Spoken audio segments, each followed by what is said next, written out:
The historic sim racing organization, in its 10th season of competition, presents to you the 1971 Players Grand Prix of Canada from Mosport.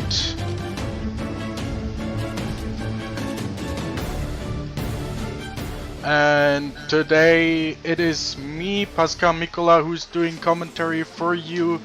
And I am joined, of course, by Alberto Ibañez. Say hello to everybody. Hello, everybody. Okay, first of all, we have the second to last race of the season. So, we have to, first of all, of course, look at the driver standings as they stand right now.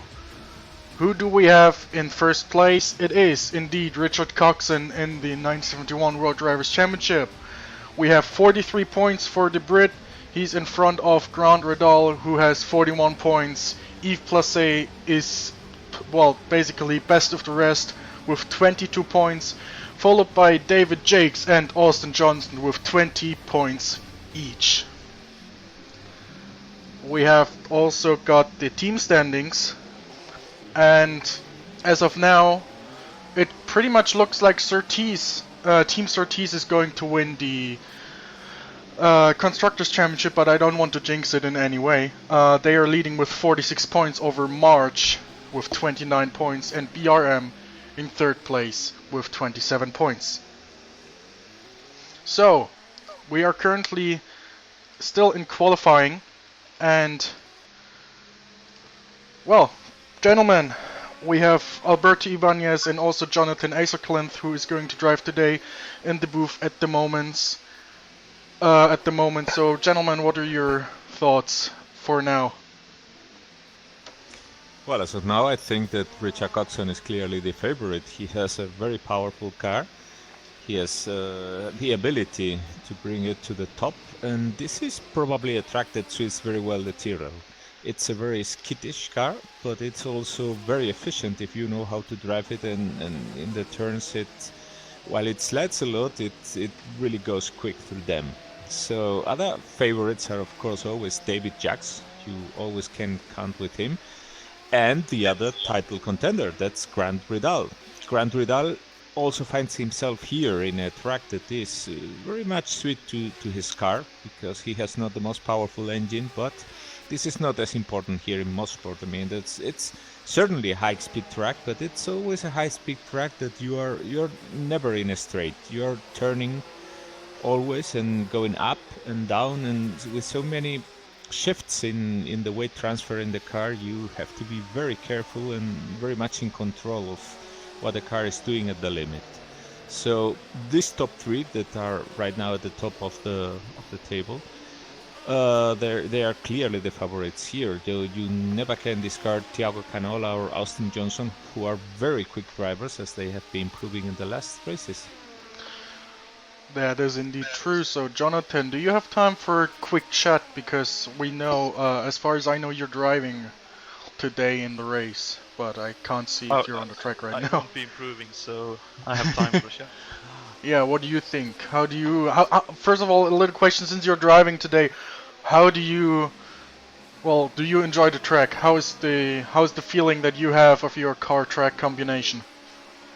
I'm a bit worried with my rear tire wear. The track itself is very tricky to drive because of all the crests and off-camber corners, a lot of blind corners especially, so gauging your speed into the corners is very difficult, a real challenge. But I hope my setup is at least consistent over the race run, so my hope is to finish. Well, that's everybody's hope, at least finish. Okay, now, as we are coming to almost to a close of the qualifying, we have 9 minutes left, and first of all, I want to present to you the track itself,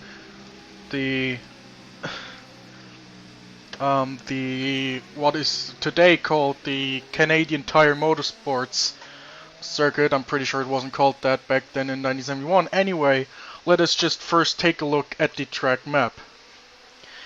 It is the Mosport Park circuit. We have a 2.459 mile road course. We have 10 or 11, depends on how depends on whom you ask. 10 or 11 corners, and the race is going to be 80 laps or approximately 196.72 miles. As has already been said, it is a very twisty track with basically just one long straight. And you know, it is very much it's very much dependent on downforce, I would say. I'm pretty sure about that.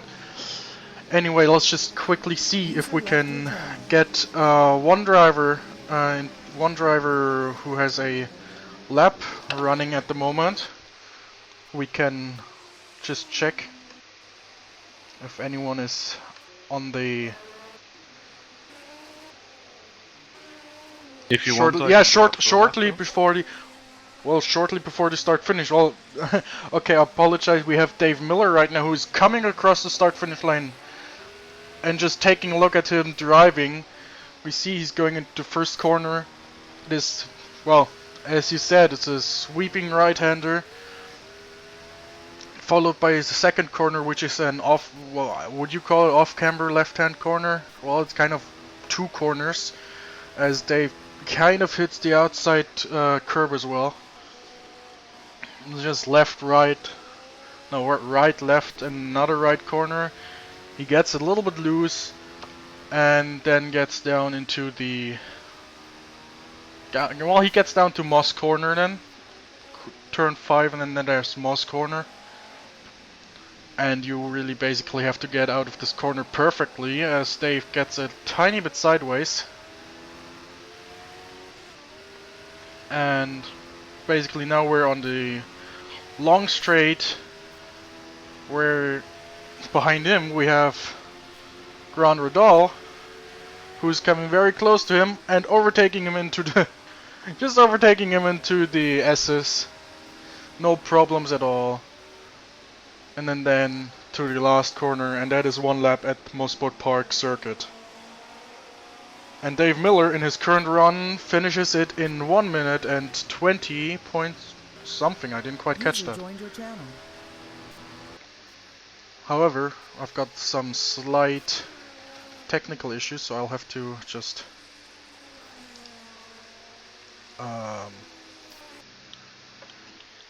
I'll have to refresh some stuff a little bit, so we'll be back shortly.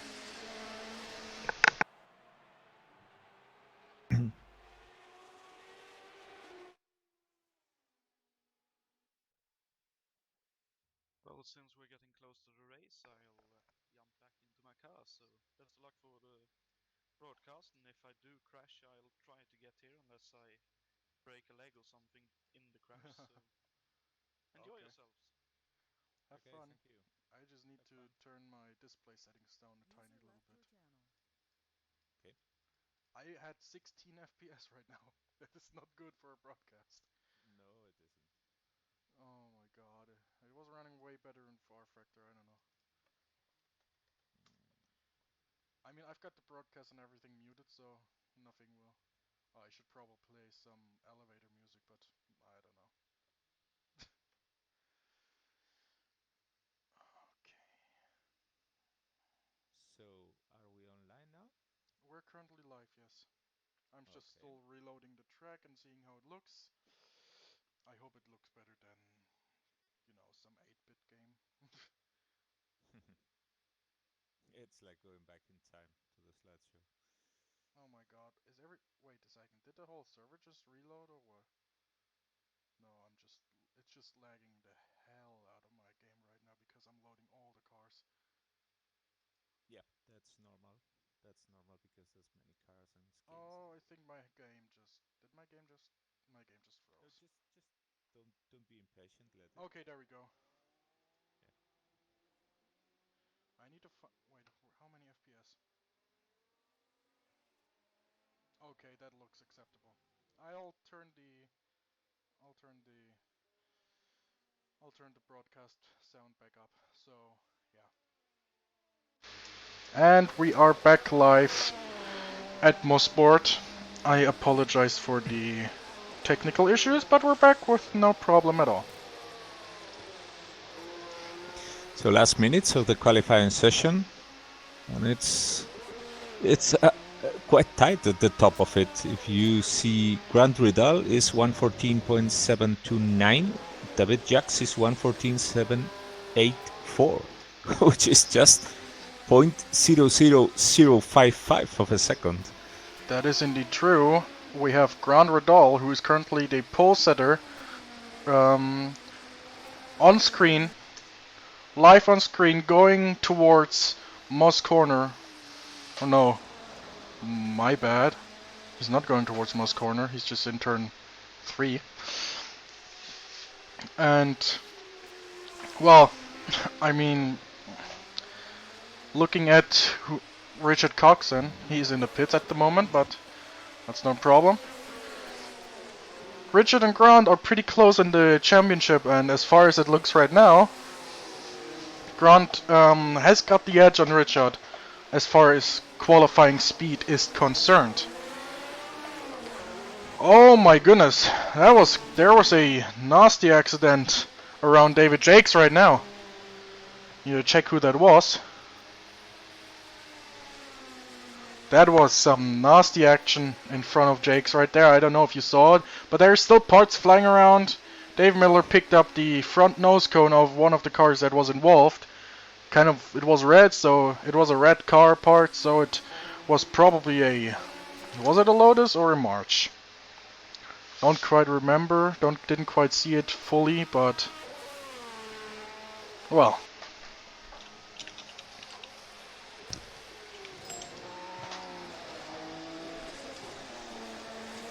Okay. Okay, we still have about 1 minute and 25 seconds before the end of qualifying. And as of now, Grand Ridal in the Surtees is on pole position.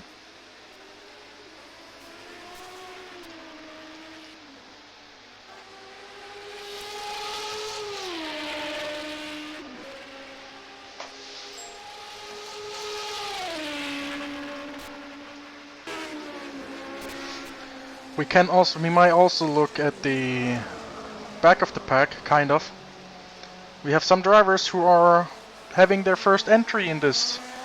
I know for a fact Lukas Vidra, who is in a Penske, sitting in 21st position, first position in the pits right now. He is having his first entry in this series, in this championship. And I'm not quite sure, Alberto, you need to tell me if Paulo Rodriguez, who's currently in 28th, if this is his first start as well, because I don't know.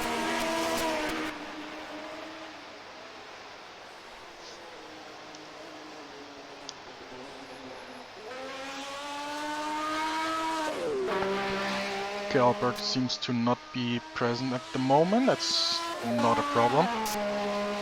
Yeah, oh, sorry. He's there. It was taking care of something else. Okay, that is not a problem. And there we have Michael Janak. Oh, I think that was... I don't think you can call this just a missed braking point. That was something else entirely. Oh my goodness. Michael, I was asking. Rodriguez. Exactly. Yeah. I believe he's for certain that's his first Formula One start, but I believe he's also in that regard quite new to the league. I should check that, but I don't recall having seen racing here recently. Anyways, we will only be having here 28 starters. That's what the grid is limited to, and he was in 29th position. We have currently only 27 cars. Yeah, that's because true, because David Jakes and Yves Plesset have disconnected, so... Yeah, qualifying is over. Qualifying is over, and we can congratulate Grand Ridal on the pole position for this race. So we will be heading into the warm-up, and then I will sort it out if there are more than 28 cars. Yes. And I will also do a quick briefing for the drivers. That is correct. And first of all, I may just get this out of the way first before the race, so that we have a race without any interruptions, because we have some... Well, first of all, again, looking at the track map real quick. Again, as I said, we have 80 laps of excitement at Mosport in front of us. Well, what do you think? Is there going to be a lot of attrition? Lap 1, turn 1? It's always hard to tell, but because this... Well, the thing is, traffic is going to be the key here, because this is a very, very narrow track. And cars are going very fast into the corners, because, as we have already mentioned, these are high-speed turns. And that means that there is very little room for error. And if you go out of the wall, there are those very unforgiving arm cones if you head out. And, well, with all those crests that difficult the visibility a lot, you should be expecting a lot of accidents and people going out and race incidents. So I just hope that none of that has any influence in the championship outcome. But I'm afraid, yeah, we will see a lot of attrition here. Yeah, it's true. And as you said, the championship, the driver standings, just remind you again, Richard Coxon is leading with a margin of only 2 points. Imagine if we saw Lewis Hamilton leading Sebastian Vettel in the second to last race of 2019 with the 2-point advantage. People would be losing their minds. But we're in 1971. So yeah, right. The championship is still open, kind of, between those two drivers. It's Tyrrell versus Surtees. Well, kind of, as far as the drivers are concerned. And, well, technically it's a Surtees one-team championship. As the next contender in the Constructors' Championship, March, is 17 points behind. Mm-hmm. I think, technically speaking, is it still possible for March to even catch up with Surtees in the Constructors' Championship, or is the thing already a closed deal? What would you say? I mean, mathematically, technically, theoretically, it would still be possible if, you know, if March got maximum points and Surtees didn't. But yeah, the thing for March is that there are so many March cars on the track. That's true. And you always have extra chances. That is true indeed. However, well, you know, Surtees have... Well, there's Grand Redal, and he's got a very high chance of winning this race, this motor race. Anyway, we don't want to do any fast predictions without actually having the outcome to prove it. And as I said, I want to bring up some things that are going to be coming up in the near future at the Historic Sim Racing organization right before the race, so that we don't have any interruptions during the race. We have 9 minutes of warm-up left, and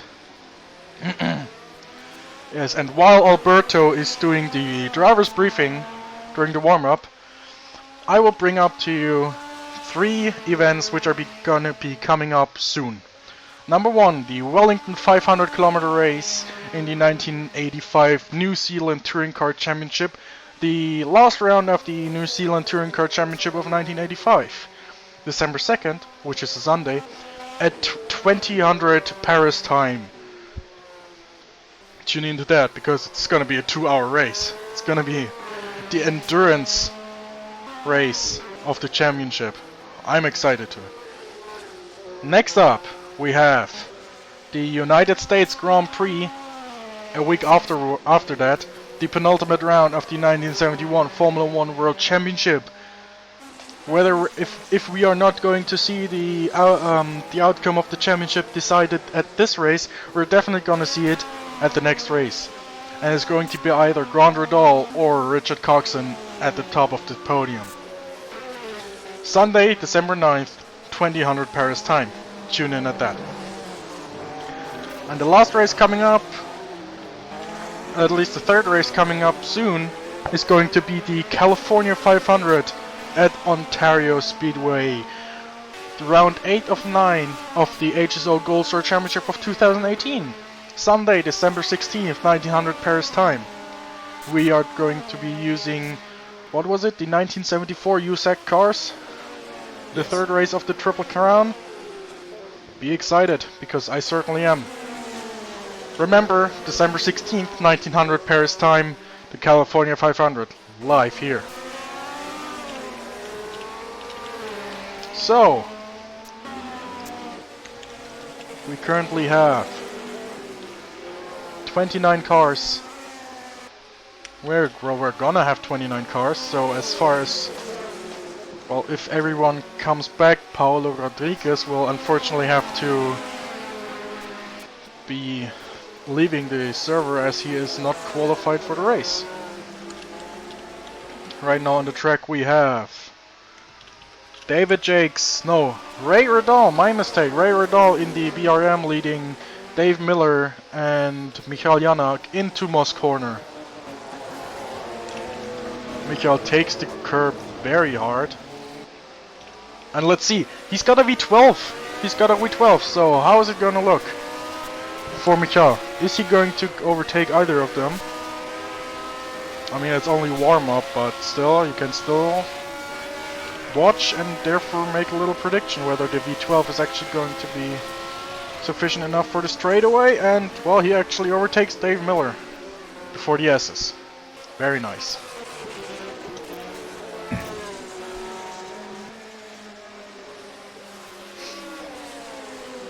And as well, before the S's right now, we have, David Jakes and David Yund.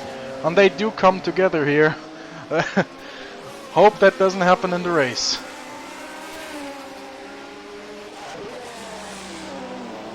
Oh man. So everybody's trying to get a feel now of the car with the full tank. Yes. Oh. They are 3 to 4 seconds slower than they were in qualifying. Mm-hmm. Oh, Lucas Vitra. He is... Well, that's his first race this season, for at least in the Formula 1 cars. And I think the pit exit here at Mosport Park is a little bit tricky, isn't it? He almost... Everything is probably tricky in this track because because you have so much going up and down hill that the car is always shifting weight, and for those that are not used to racing, to competition driving, of course, but neither to even spirited driving, you must understand that the weight in your car is like as if you have a glass of water in your hand. If you're moving your hand around, and so is the water inside the glass. And that's what happens to the weight of the car when you are racing, when you are going very quick. So when you go over the crest, it's just as if you take the glass of water up in your hand and then all of a sudden drop it. The water is bound to go out of the glass. And that's the same thing here.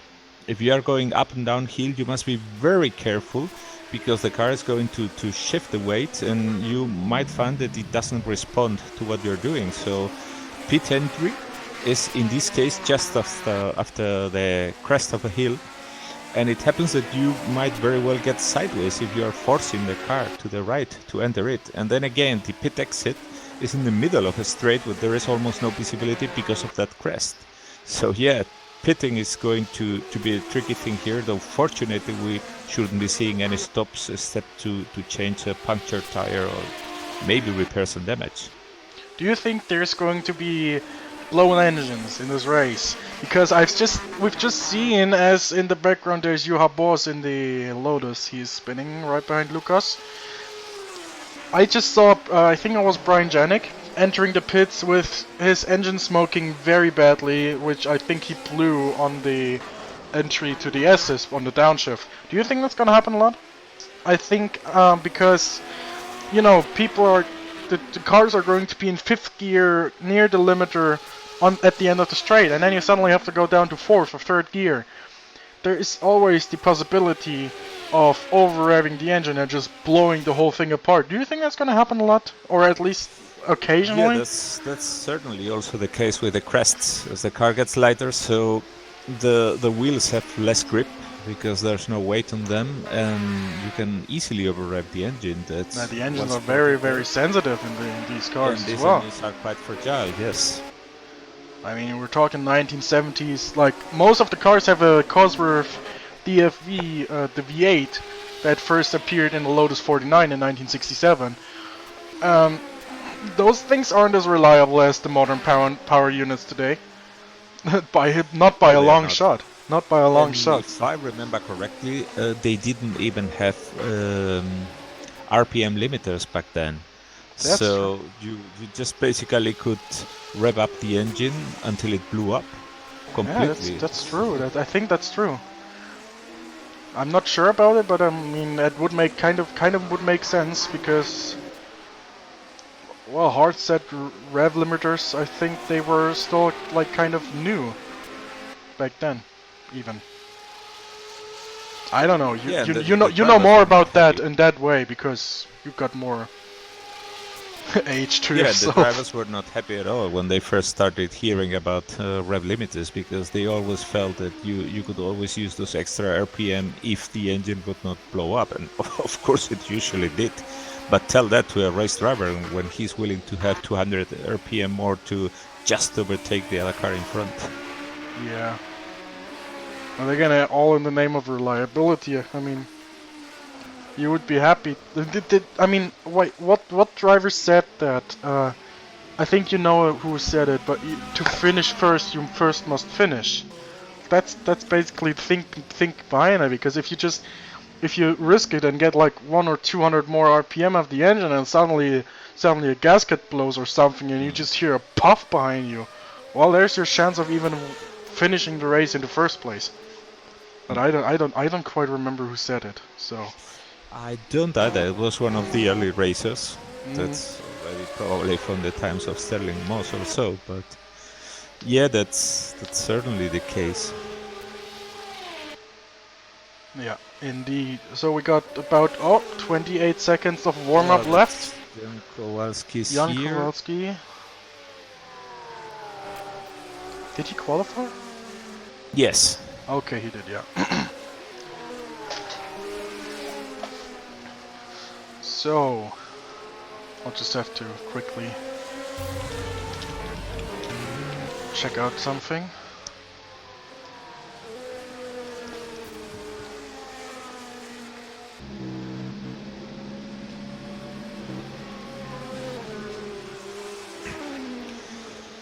And we are heading into the race. Yes. Just a small time until it loads the track and puts everybody on the grid.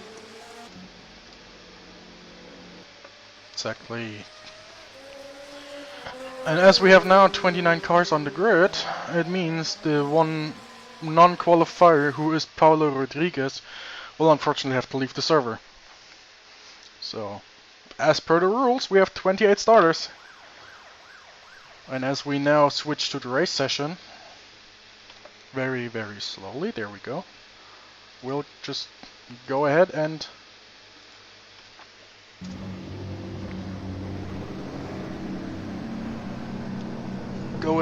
just watch Grand Redol right now as he heads out to the grid.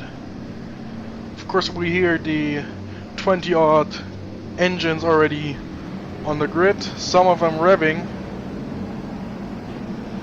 But first, of course, we will have a formation lap, aren't we? Yes. A formation lap followed by 80 full-speed laps with hopefully not a lot of attrition. I think I actually need to turn this down.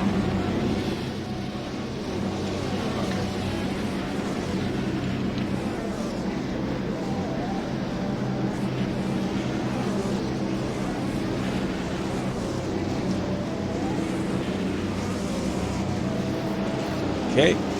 Okay, we have 28 people and the formation lap is underway. There's some drivers who are doing the, well, what Michael Schumacher was always doing on the formation lap, just spinning the tires, putting long black stripes on the road. But first of all, let's of course check out the starting field of 28. In first place we have Grand Redol in 30s. Second place we got David Jakes in the own racing organization BRM. Third place is current championship leader Richard Coxon in the Tyrrell. Fourth place Thiago Thiago Canola from Brazil in the second Surtees. 5th place, we have Richard Wilkes in the factory Lotus. 6th place, Austin Johnson in the CMG Racing entered March. 7th, John Team, who is jumping in to the second Turo today. 8th place, the first of the 12 cylinder cars, Yves Placé in the Matra. 9th place, the second BRM, Steve Parker. 10th, Juha Boss in the second Lotus. 11th, Michael Janak in the Ferrari. 12th, we have Brian Janik in the Brabham. 13th, Owen Racing Organization BRM, Ray Riddell. 14th, Matra driving, David Saber driving a Matra. 15th, Jonathan Acer Clint, who was with us in the broadcast booth just earlier doing a little chat in a March. 16th, a Surtees driven by Mick Chapman. 17th, David Yunt in a March. 18th, McLaren driven by Mark Krax. Number 19, a Ferrari driven by Gerard Rion. 20th, another Ferrari driven by Timo Vermeersch. 21st, a BRM driven by Victor Montenegro. Lucas Vitra in the Penske, 22nd. 23rd, March, driven by Jason Whitehead. 24th, another BRM driven by Jan Kowalski. 25th is Dave Miller. 26th, Bruno Chacon. 27th, Jason Fitch. And 28th, rounding out the field, John Cook. My mistake, I'm really sorry. So they're about to start, and just have a look at the end of the straight where they are starting, and you will see that the track simply disappears in front of you. There they go. There they go. Wonderful start by David Jakes. He's taking the lead. Grand Riddle has a rather bad start. He's getting overtaken by Richard Coxon. Grand Riddle is in 3rd place at the end of the first corner. Nice start also by Richard Wilkes. He almost got by Austin Johnson, but in the end could not. Rest of the field seems to be coming up safe through turn 1 and going into turn 2. Oh, Lucas Vidra just spun! Oh my god! Where is he? He collected another car. This Jason Fitch has just lost the wheel. Oh my goodness. And Lucas Vidra seems to be driving on. Damage. He was T-boned, I believe, by Jason Fitch. Steve Parker is out of the race as well in this first lap shunt. And John Cook. John Cook is also out of the race. Jason Fitch, he keeps driving. He's not gonna get that fixed though. And well, Lucas Vitra is now in 25th. Back to the lead race. We have David Jakes in 1st place, followed almost closely by Richard Coxon. In 3rd place, Austin Johnson. 4th place is Thiago Canola. Where's Grand Riddle? Grand Riddle, he's back in 7th place. Whoa. Richard Wilkes has also quit that. Yes, an accident. Oh my goodness, the attrition is real. What happened here? There I see him racing in the replay, but... So John Cook is out of the race, Steve Parker's out of the race. And David Jakes is leading the field at the end of the first lap. So Jason Fitch is three-wheeling back to the pits. And he is being allowed by race control right now because everybody is in the starting lap and they haven't yet caught up with him. He's already into the pits. But they're not going to be able to fix him, aren't they? We'll see that. Not sure. If he doesn't get his fourth wheel, then oh my goodness, we have Juha Boss very close by Yves Placé on the back straight, going towards the S's. He's on the inside of Yves Placé, and they're going. Oh, that's wheel-to-wheel racing there. Yves Placé's got the inside line on the next corner. What's he gonna do?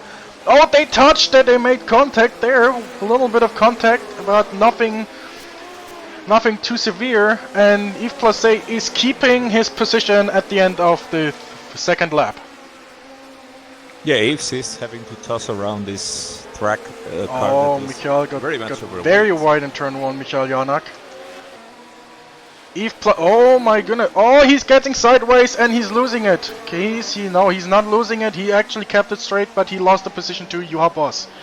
Yeah, I told you, it's a very heavy car. It's got lots of inertia in the corners, and you have to be very much on your toes with it. Yes, He's, indeed. right in front of his teammate right now, David Sabre, who is on the other Matra. Oh, and he's being followed closely by Brian Janik as well. Yes. There's a whole pack behind them. Already in an accident in the case of David Sabre, because the front of his car looks a bit like the Millennium Falcon. I'm pretty sure he was in that starting accident somehow, or in some kind of collision in the first lap. But yeah, anyway, this is what happens until they settle down in a position and get into a rhythm.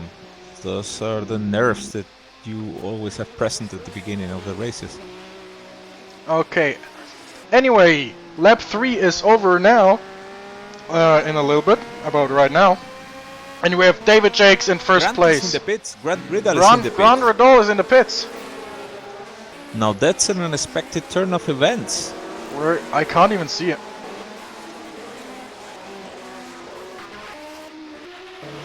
Oh, there he is, Grant Riddle. Why is that? Oh, I think he's actually going to retire. Why is that? I have no idea actually. There's no replay, and that is basically means that Grant Riddle is retiring from this race, and that would mean, if I can just quickly point to you the driver standings real quick, that would mean that in his current position, how many points would Richard get in his current position? That's 8 points, I believe, in second. Second place. That would mean, if my math is not off, Richard would get into a far enough lead that would give him the Drivers' Championship in this race already. If nothing happens. Well, however, it will Richard has a 2 points lead right now. Yes. That'd be 10. If he would abandon in the last race and Grant win it, they would be even on points. I'm not sure, considering the number of wins, who would come out on top. But anyways, we'll look at that later. That is indeed a dramatic turn of events there. Grant Riddle, the runner-up on the championship at the moment, has retired from the race after only 4 laps. And right now we have Richard Coxon, who, well, we just, you know, he heatedly talked about, followed by Austin Johnson in the March. Yeah, those 8 points we were talking about are not safe at all. They are not safe at all, that's right. I just saw Austin, he just throws the car into the corner. Literally does it as I say that. Have behind. Austin Johnson is certainly one of those you would not want to see there, because it's such a quick driver that he is going to make your life very difficult. And the March that he's driving right now, which was historically Mick Butler's car, that's certainly a good enough car to allow him to put a big threat to Richard. You know, and as we say that, look, let's just take a look into the midfield. As right now, there's David Yund in the March, in the factory March, overtaking the sorties of Mick Chapman into the SS. I would say, you know, we were talking earlier before the race about the SS being basically a major point on the track for blowing up engines, but we completely missed talking about it being an absolute overtaking opportunity, maybe even the only opportunity to overtake on this whole track, as it is so narrow and tight. I mean, what do you think? That the long back straight is good for slipstreaming and then just pulling out at the beginning of or at the braking point? We have dust, smoke in front of us, right there. Did anything happen? No, my mistake. John Team is moving up in the field. He just overtook Mick Chapman. Yes, that is true. And now he's behind David Yund. Trying to follow him. Yes. That Tyrrell, he's certainly getting the hang of it. As he has shown already in touring cars, a quite quick driver. Indeed. So we should expect him to see gaining more positions once he's really comfortable with the car and the fuel load. Let's just check real quick on the progress on... Oh, that is interesting. Michael Janak who we were watching early on qualifying have an accident in the SS. He is now in 9th place, following Brian Janik in the Tyrrell. Brabham. Goodness. And David Jacks has already built up an impressive lead. He's almost no longer in sight for Richard Coxon, That is true indeed. who, even if he has sped up a bit to get rid of the pressure that Austin Johnson was putting on him. That is Jaco that is Canola, meanwhile, is still lurking behind both of them and probably even gaining a bit on them. So we should be seeing a very interesting three-way battle between them very soon.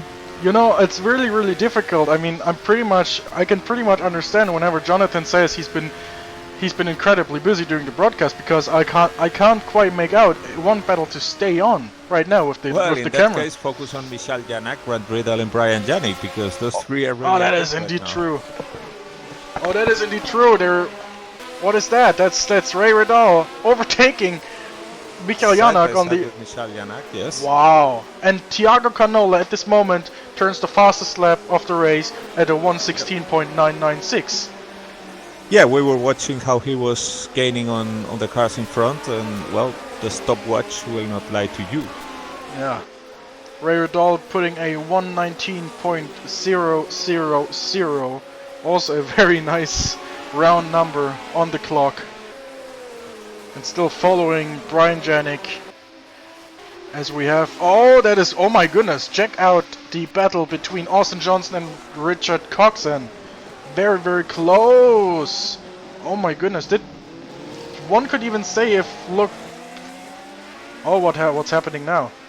Lag, probably lag. Yeah, lag. Okay. I was just saying, it almost looked to me as if Austin's front wing has maybe even had a little bit of contact with Richard's rear tire. As Austin is now going for the attack, he's pulling up on the inside. Is he? No, he just had a little look as if to say, hello, I'm here, let me by.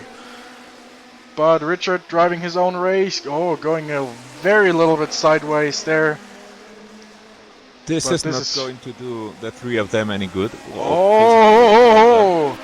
You Yeah, see, that's Austin is Johnson. Austin is Austin pushing Sideways it. Johnson, we could call him, yeah, because he's really good at it, at controlling the car at the limit. But I was saying this is not going to do them any good, because all this is allowing David Jacks to gain even more.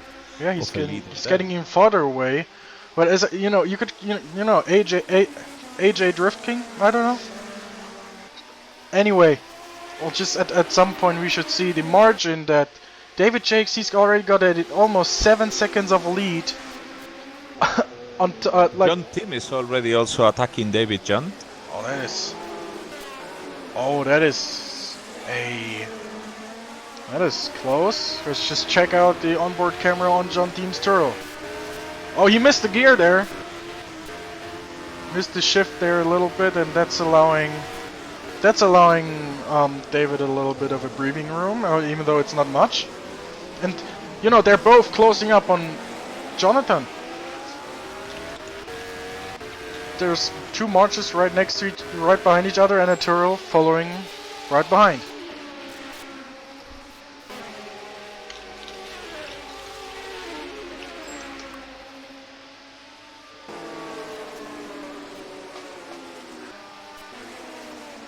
Oh, I see also.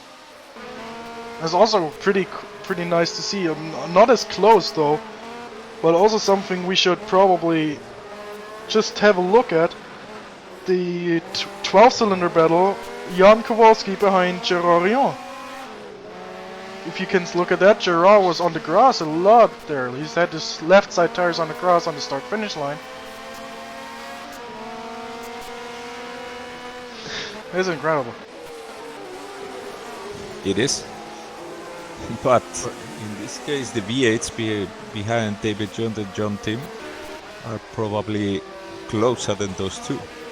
Yeah. Because wow, John Tim is really giving David John something to be worried about. I don't think I've seen so much pressure for David John in some races here, because you know David is the kind of driver who always goes from less to more in the races. He's always there lurking, he's always consistent, constant, but he usually doesn't do stellar race starts that you are somehow focusing on him. No, he's simply there, keeping there, staying there, always in a situation to always continue to improve. So it's not so usual that you see someone putting pressure on him, because he's the one who is usually overhauling people, catching up with people and overhauling them. Have I missed something? It says, oh, Jason Fitch is out of. Oh yeah, Jason Fitch. Yeah, he is. Yes, granted. Yeah, I forgot he retired because of the repairs. He had he was involved in the first lap accident there with Lucas Vitra, and I just missed that there. I was just checking if there was any new retirements, and it says Jason Fitch. Anyway, this is a great shot we have here. John Team right behind David Yunt, right behind Jonathan Esserlinth, right behind a 4-car battle, if I may just... No, I'm not gonna switch to that, this is too exciting. John Team having a look on the inside of David Yunt there. Oh my goodness. It kind of looks like though. It kind of looks like it though. Johnson is right now passing Richard Coxon. It's interesting that both Tyrrells are being absolutely harassed by these factory marches here. That is... for some reason my replay doesn't work, so I have to watch... We just have to watch it live. Okay, I kind of missed the opportunity there a little bit. However... Anyways, he passed on the outside, that was quite brilliant. But I think... I mean, you gotta know Richard Coxon and think what he has been doing in previous races, and he probably knows that Austin is fast enough to allow him to follow or even catch up with David Jackson. My bet is that Richard didn't pose too much of a fight there and simply wants to see if Austin Johnson is capable of going quicker and bringing both of them closer to David Jackson. Yes, it's true. Also, you could also like think a little Alain Prost. Richard doesn't need to push that much. His main rival's out of the race. He just needs to get some points. Yes, he does. I've just been reminded, sorry about that, the correct amount of points for the second classified is 6 points actually. So it's well, Richard actually is now even on a position to gain even less than that. So 4 points, I think it is, for third place. I believe so. However, it doesn't. Distance would only be 6 points. Yes. But it doesn't mean that Richard is going to definitely be world champion. It just increases his chance a little. Yeah, that's the case. Oh wait, what do we have here? Oh my goodness, that was almost contact there. Sorry to interrupt you. Between Brian Janik and Ray Riddall there. Oh my goodness, we just switched there at the perfect moment. However, David Jant and John Team have been so quick at it that they are already right behind Jonathan Athercliffe, our fellow administrator. And they are all coming to a big train of cars that are there. I think it's gonna be a 5 or 6 car battle there. That's gonna be great. So much traffic there. That's going to be a very, very delicate thing, navigating through that traffic. Just imagine how it's gonna be when David Jakes actually catches up to them. He's not gonna be able to get past them that fast. That's gonna be a good thing for Austin Johnson and Richard Coxon, because then they have some time to catch up with David. But then you also have to think, if David gets through, they still have to get through there. They have to get through there as well. So it's like a double-edged sword a little bit. However, oh my goodness, we're now on the back straight. John is in the slipstream of David Yunt, who is in the slipstream of Jonathan Essercliffe. Well, not quite, but a little. You see, usually it would be that two people being in a fight, it would make them slower, but it's actually helping them gain a little, I think. Yeah, they're on the quickest part of the track, on the slipstream.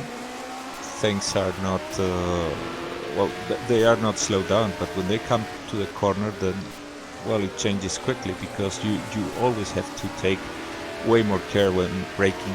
You never know what the other guy in front is going to do, and well, if you're trying to defend your position, then you're obviously not going through the optimal line. Yeah. I just need to wait and see what happens. Oh, what do I see here? That's Brian Janik. I just switched a little bit forward.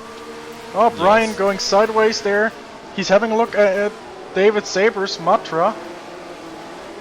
Oh, what's gonna happen? They're going on the... Okay, they're going on the back straight now. That's... Dimatra, he's just going to go full power and...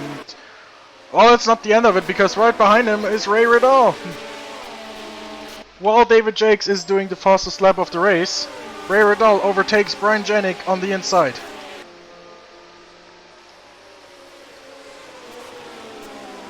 And Richard Coxon just set the fastest lap. A 1:16.748. I've been watching him, and the thing is that he obviously wants to go behind Austin Johnson and catch up with David Jakes, and he certainly is having none of Thiago Canola catching up with him. So what he has done is simply go up in his pace and try to keep the distance with Thiago Canola so as not to be uncomfortable. Yes. Richard, I must say, is one of the best drivers in the grid when doing those changes of rhythm, and he's very capable of using the distance to the car in front and behind like a... John is losing it! John just spun! John just spun there! We had so Jonathan Azercliffe going wide in turn 3, and in the same corner it was just John Team who lost it there, so that's basically the end of his battle for now. If he can catch up with David Yunt again, that's gonna be great. It kinda looks like he's not... he just lost it a little bit. He has dirty tires from his out-track excursion, and Jan Kowalski, of course, has seen that and has been trying to get as close as possible for the opportunity before the John tires are clean again. Anyways, in front of them, back to the battle we were watching, is now a really big traffic jam, because there's David Saber is, well, I would certainly not like to be in his position, because when he looks at the mirror, he just sees the pack of hungry wolves.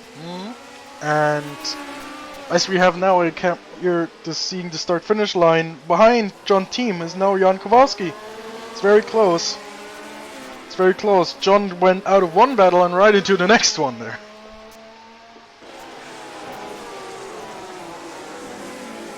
But yeah, we have... How many cars do we even have in this battle right now? We're gonna do a count. 1, 2, 3, 4, 5, 6 cars. 6 cars in this battle as Ray is going on the inside of David Saber. Brian Janik is going wide into Moss corner. He's actually off track right now. Saber has saved himself from Riddell. Riddell is still in 8th. And Brian Janik is now into... he's now the sausage, or he's now the ham in the Marsh sandwich. And he's getting looked at by David Yunt, who's like, well, he took a little bit look on the inside. Oh no, Brian is spinning and he hit the wall. Brian Janik has hit the wall with a left rear tire. And does he have damage? Well, we don't know, but he's still driving. He's not out of the race yet. However, Brian Janik has now dropped down to 12th place. His last lap was, because of his not spins, but out of track excursions, was 4 seconds slower than before. I'm looking at his cockpit view, and it doesn't seem to me that he has to turn the wheel when going on a straight line, so probably no big damage there. Maybe a bit of camber change in the rear. We're going to see if that is noticeable or not, but at the moment he seems to be quite capable of following Jonathan Athercliffe, so I don't think that he has... Oh, that is... Oh, I'm sorry to interrupt. That was just Ray Riddell on the braking to turn 5. He just put his nose up David Saber's gearbox, quite literally. So that was a little bit of contact there. I'm pretty sure David has felt that. And just to keep our viewers updated, nothing has changed on the top 4, but I would say that Austin Johnson is catching up a bit with David Jakes. That is true. Not much, but he's already starting to be more close. And Richard Coxon is, well, very much as I suspected. He simply is letting Austin Johnson do the job because he is controlling very well the distance behind. He's not falling back at all. So, coming to the first lap cars, Austin Johnson now to Mark Cracks, who David Jakes just overtook some moments ago. But anyway, as we know, the big fight here is not in the top 4, but behind them. Oh, that's the one we see coming up right now. The 6-car battle has actually, well, you could say it kind of split into two 2-car battles, with David Yoon actually in front of Jonathan Assercliffe now. And what I wanted to say is that, yeah, indeed, Austin Johnson has reduced his distance between himself and David Jakes by about a second. It's like the distance between David Jakes and Austin Johnson is now only 6 and some fractions of a second, 6 seconds and something. As with between him and Richard Coxon, it was up to 7.5 seconds, I believe. So basically, Richard, what you propose, Richard might have been thinking when letting Austin Johnson by, that might actually be working right now. Yes, I know Richard knows very well that Austin is a very quick driver and also, well, quite hot on his tires, so he probably thinks that he will be burning them and will not have a lot of grid towards the end of the race, in which case, if he brings him up to David Jacks, or even if he catches up with David Jacks and slows him down, that's exactly what Richard would need. As we were now looking, oh my goodness, that was David Jakes actually catching some air, if I'm not wrong, lapping Jason Whitehead, and he's now behind Dave Miller. So Yannick is putting some pressure on Jonathan Assercliffe. There he goes on the inside. Oh, there was a yellow flag. Oh, oh my goodness, that's the two BRMs having come together. Victor Montenegro and Jan Kowalski have come together with, as you can see, the obvious worst outcome for the Brazilian in the BRM. Lost both front wheels and the front wing, and he's now out of the race. Lucas Vitra is also off track in the same corner. He's getting a blue flag because behind him we have David Jakes. That is, yeah, that is intense. That was unexpected. And well, we now have again Brian Janik behind Jonathan Assercliffe. I think they have split up a little bit. The 6-car battle, I think, was too intense. Now it's just a 3-car battle and then a normal 2-car battle. But that was some... Oh, wait. Jan Kowalski is also out of the race. He's also retired from this motor race. So we have now 8 cars out of the race, and we're only a quarter through the race. We're only now on lap 20 of 80. Did you catch that accident? Well, we already talked about that at the beginning of the race. The traffic is murderous here because the cars are so much on the edge going through those quick corners that anything that is, well, that any small incident easily brings you against the wall or the Armco and ends your race. So it's unfortunate, but I mean, it was to be expected. It was indeed. I mean, that was some... I just saw a yellow flag there, and as I said, I apologize for my replays not working for some reason, but that was just the two BRMs coming together. I think they were battling each other there in turn 2 and just came together, and Victor just lost it completely, went into the fence, and it actually did not look like Jan had much damage, but I think he just retired because car was damaged after all, or something like that. The other BRM that is still on track in the hands of Ray Riddle is now putting some pressure on David Saber. He's already catching up with him, but David's doing a little bit of a sideways battle there. David battling his car. Doing a battle with Michel Janak and David Junt, who are right behind him. Yes, indeed. Well, let's hope that Ray does not hit David Saber again in the rear there in Moss. He did not. Oh, but did I hear that right? Did he miss a shift there? He might have missed a shift there, but I'm not sure if I heard that correctly. That is also a thing you need to be really careful with. You need to actually lift the throttle and press the clutch down properly in order to shift these cars. It's really, really tricky, but so rewarding when you do it right. David Jacks certainly has not been impressed by the efforts of his followers to catch up with him, because he has again moved up to 6 seconds difference. Oh my goodness, and it's Lucas Vitra. Look at Richard Coxon. He's passing Lucas Vitra, who's just lost his rear wing in turn 4. And he's pulling off track. He's lost his rear wing there. Well, oh, that's Richard Coxon off track as well. Yeah, he missed the. He missed the accident there, and he's now behind Jason Whited. But oh, that is not looking good as far as Lucas Rita is concerned. He looks like he's got some severe damage on the rear. Well, obviously his rear wing is missing, but he's still trying to drive it. Well, he's trying to get it back to the pits. So yeah, watching, he got a bit distracted when Austin Johnson was overtaking him, and bang, he slammed the ankle. Then he stood there out of the track and to let everybody pass safely, which is very nice. And then now he's gone back on his way to the pits. Yes. Oh, got a little bit sideways he's there. in for repairs.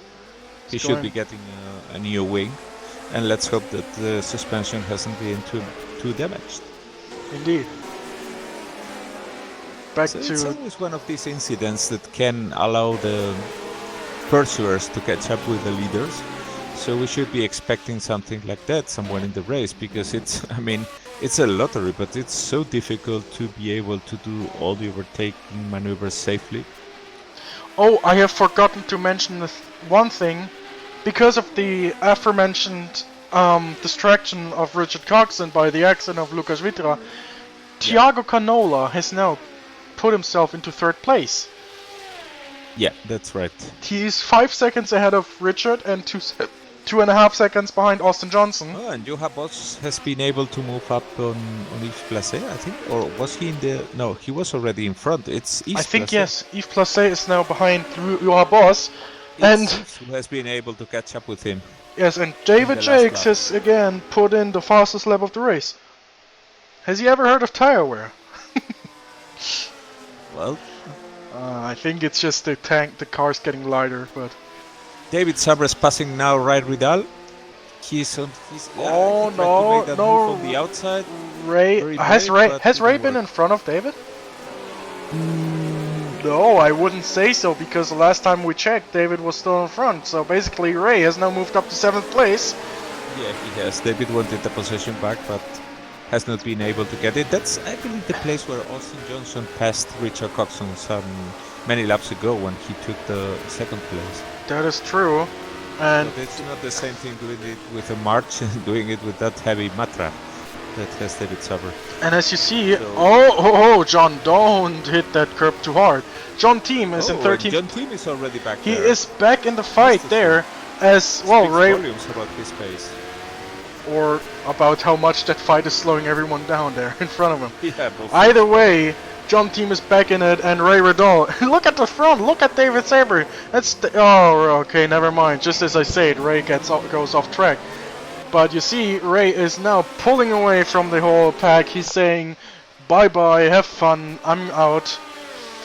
And he is pulling away from them already. He already took out almost a full second from David Saber.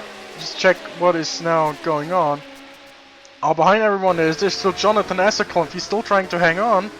And John Team is now behind Ryan Janik in the S's. Let's see. Is he getting any closer? Oh, he's getting sideways there. These cars are... You know, the thing is, we need to watch these cars going through the first corner. They are beautiful to watch going sideways. They are a beauty to watch going sideways, because it's just... It kind of makes you feel just nostalgic. So Lucas Vidra seems to have finally retired. It seems that he got suspension damage and wasn't able to continue. That is true indeed as well. It's unfortunate that Gerard Rion also retired with an accident.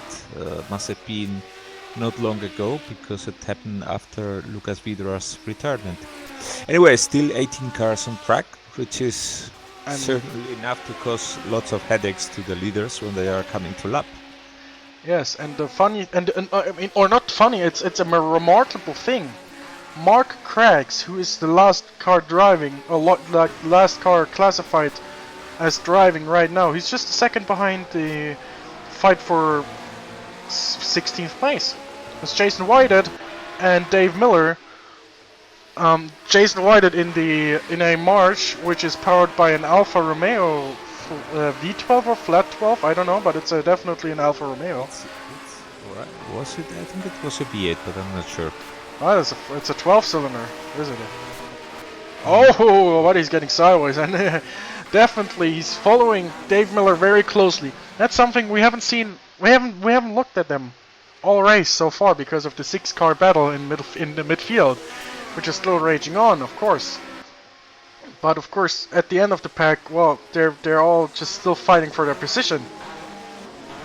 Here we have Jason Whited. Let's see. Let's see if he can actually catch up or overtake Dave Miller.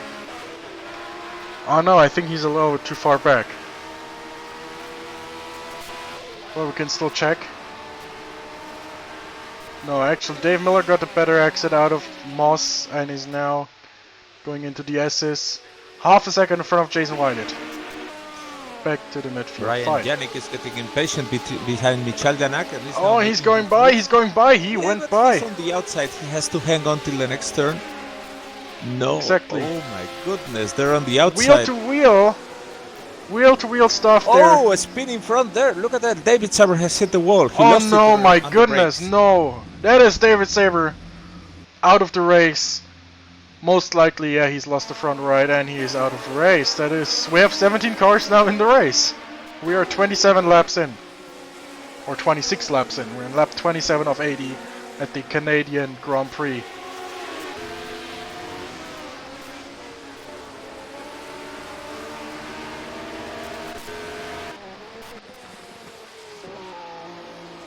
Oh my goodness.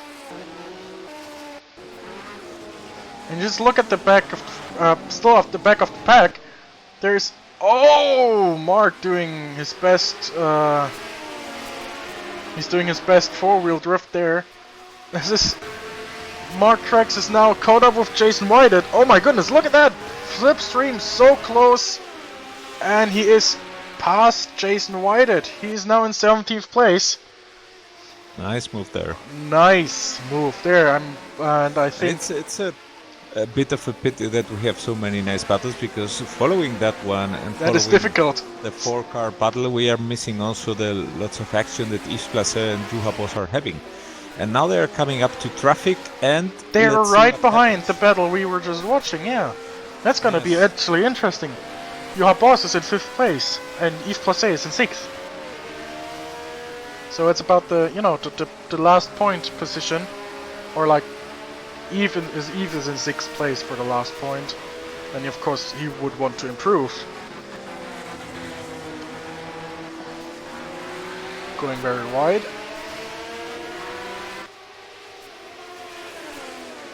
There we go. Jason lets him by, no problems. And now, of course, we have two different battles going on here. We have Mark Cracks versus Dave Miller, and we have Juha Boss versus Yves Placet. Juha gets the better exit out of Moss. And in front of them is David John, Brian Janik, Michal Janak, and John Tim. Oh my goodness, what is this? This is Richard Cox is out of the race. He's got a blown engine.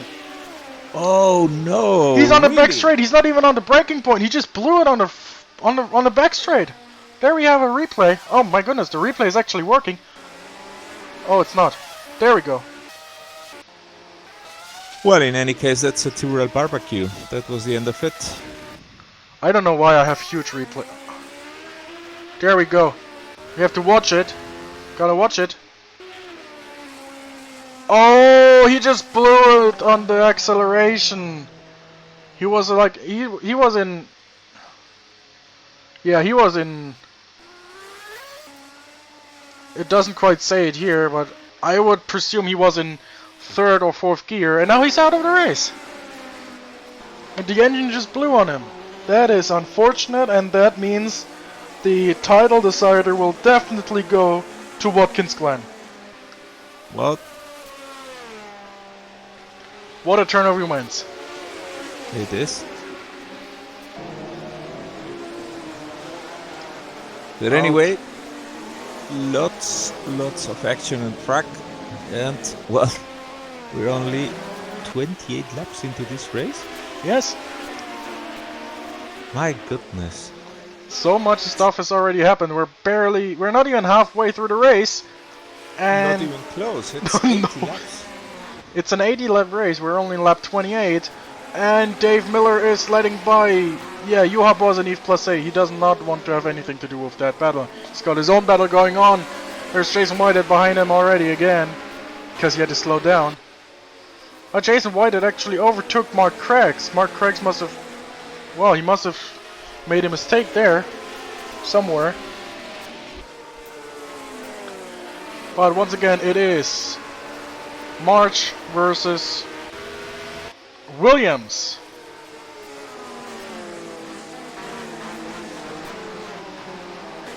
We're just gonna take a look at the onward perspective of Mark Craggs as Jason Whitehead actually goes on the grass, and this is traffic. This is the overlapping is starting, or is already on the way. There's Ray Riddell now behind the three guys. Oh, that was Dave Miller. Mix of battles there. And also because with so much traffic, you just make a slightest error and you lose 1 or 2 positions quickly, immediately. I just saw that was Dave Miller going very sideways out of Moss. Ray Riddell has now lapped, Jason Whitehead. He's now on the back of Mark Craggs. Let's see how this goes. And it's so taxing to be racing, trying to gain the position on the car in front, and at the same time getting the blue. Oh! Did you see that? That was sideways. Oh my goodness, Mark. Oh, I'm so sorry for interrupting. Go on. No problem. I was just saying that it's so complicated to be racing for your own position and at the same time having to respect the blue flags and letting the other cars by. Yes, and at the moment we have someone in our broadcast booth. That is Richard Coxon. Unfortunate engine failure, I would call it. What happened? No idea. It just blew. Didn't miss a gear, didn't over rev it. It just blew, so... Ah, that's a shame. A random failure, but... That is, of course, unfortunate. Were you trying to drive it rather carefully when you found out that Grand Riddell was out of the race as well? Yeah, I weren't pushing madly. I knew any points gained would be a big help. But... it'll be exciting at Watkins Glen, I suppose. Definitely. Sorry to interrupt you, just to let everybody know that we are heading into the mother of all traffic jams, because the 2 battles we had been watching all the time are about to merge. David Jones has already overtaken Jason Whitehead, and now it's a bit like everybody on his own. Run for your life. There you go. Everybody's lapping, fighting, everything at the same time. Well, Richard, I must say... Look at that at the back. That's the spin. Where? Oh, I see. Oh, that was Jonathan Essercliffe. Oh my goodness. Coming out of the crest. Oh man. Got sideways. Very unfortunate, but I mean, nothing happened. David Jakes just put in the fastest lap again. He's almost getting into the 115s. Now, what I wanted to say for like a minute now was that I do feel the pain of having your engine blow just randomly, Richard, but I hope it's gonna be great at Watkins Glen, so... It should be. Just prepare for the decider and, you know, fingers crossed.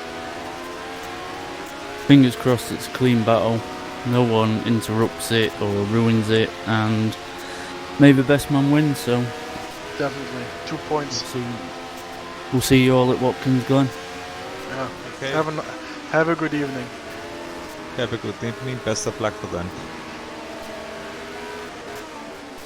Okay, now we saw John Team actually has overtaken Dave Miller there. That is...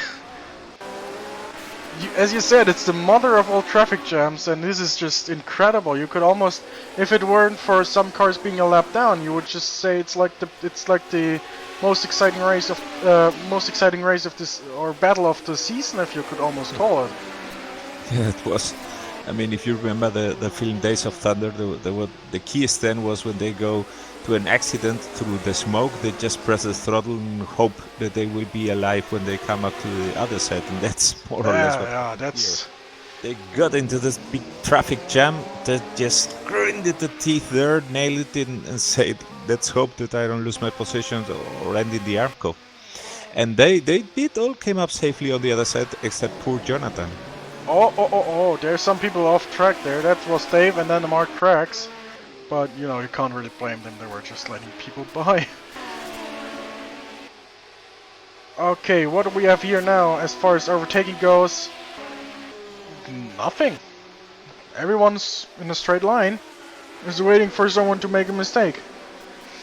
And David Jax has really made a big gap now. He's Austin Johnson 10 seconds behind.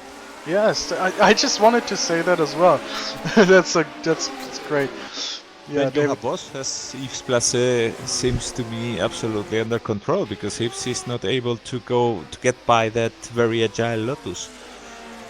And then we come up to Ray Riddle, who has been able to, thankfully for him, put some distance between him and the crazy battle Did you see that? That was close. That was Ray almost off track there. Apologies. No, and then we come to the battle. That's how the things are on track. David Junter trying to shake off Brian Janik. And John Tim back into it. He has been able to pass Michel Janak at some point. Yeah.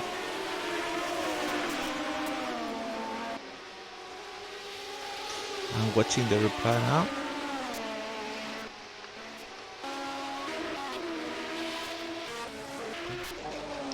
Okay, well, there's... Okay, Michel Janak made a small error, I believe, in turn 1. And that allowed John Tim to get by. Mark Cracks just got overtaken by Jonathan Assercliff, not for position, but for a lap. No, Jonathan has to... He's got to fight his way back. He's spun and lost a lot of time. Yeah, of course. He's now encountering on track cars that are slower than him, so he will have to go through the pain of overtaking everybody. Yes.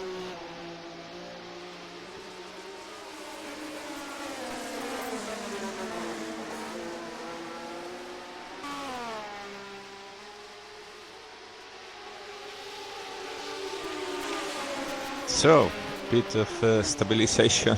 Yeah, the beginning, everything has stabilized a little. After this crazy beginning. But yeah, still, I mean, the tension is always there for these 4 guys that are there in the middle of the pack fighting it out. From David Chan to Michel Janak, that's less than 1 second probably between the 4 of them. Exactly. Okay, well, now we can just take a quick lap again around Mosport Park, because really the battle in the midfield has calmed down a tiny little bit. However, it's still not calm at all, but we can just maybe just have a little listen to Juha Boss taking his Lotus around the track.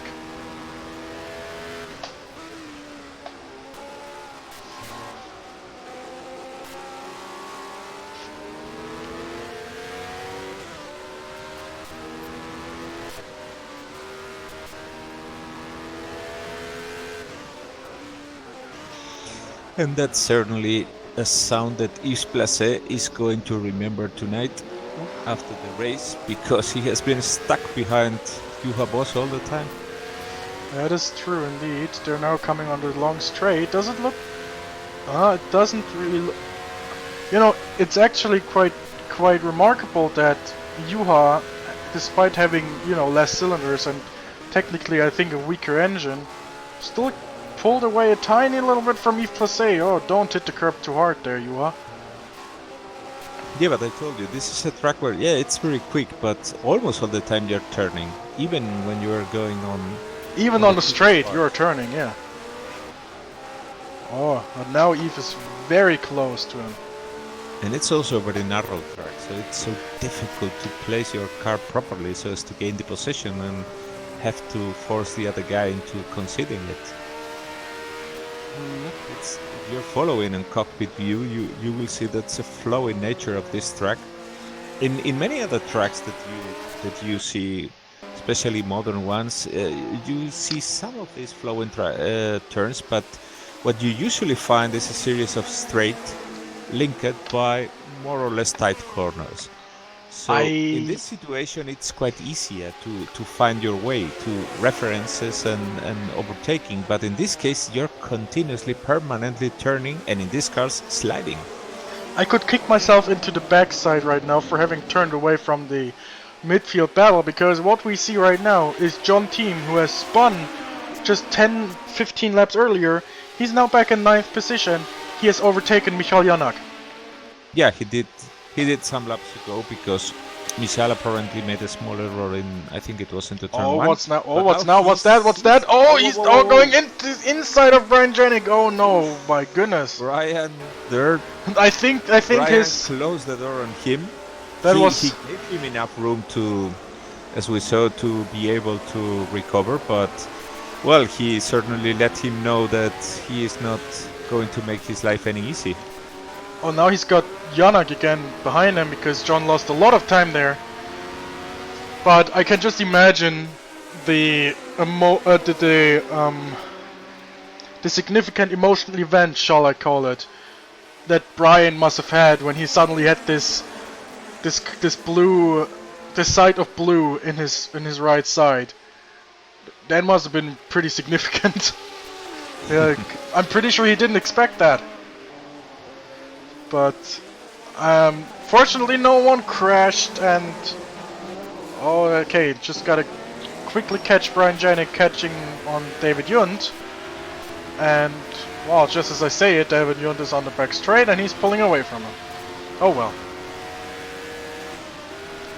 By the way, people, we are almost on the halfway point. We're almost halfway there. We're now in lap 38 of 80. Our leader still is Mr. David Jakes from Canada, who's now currently lapping Dave Miller. And a successful overtake.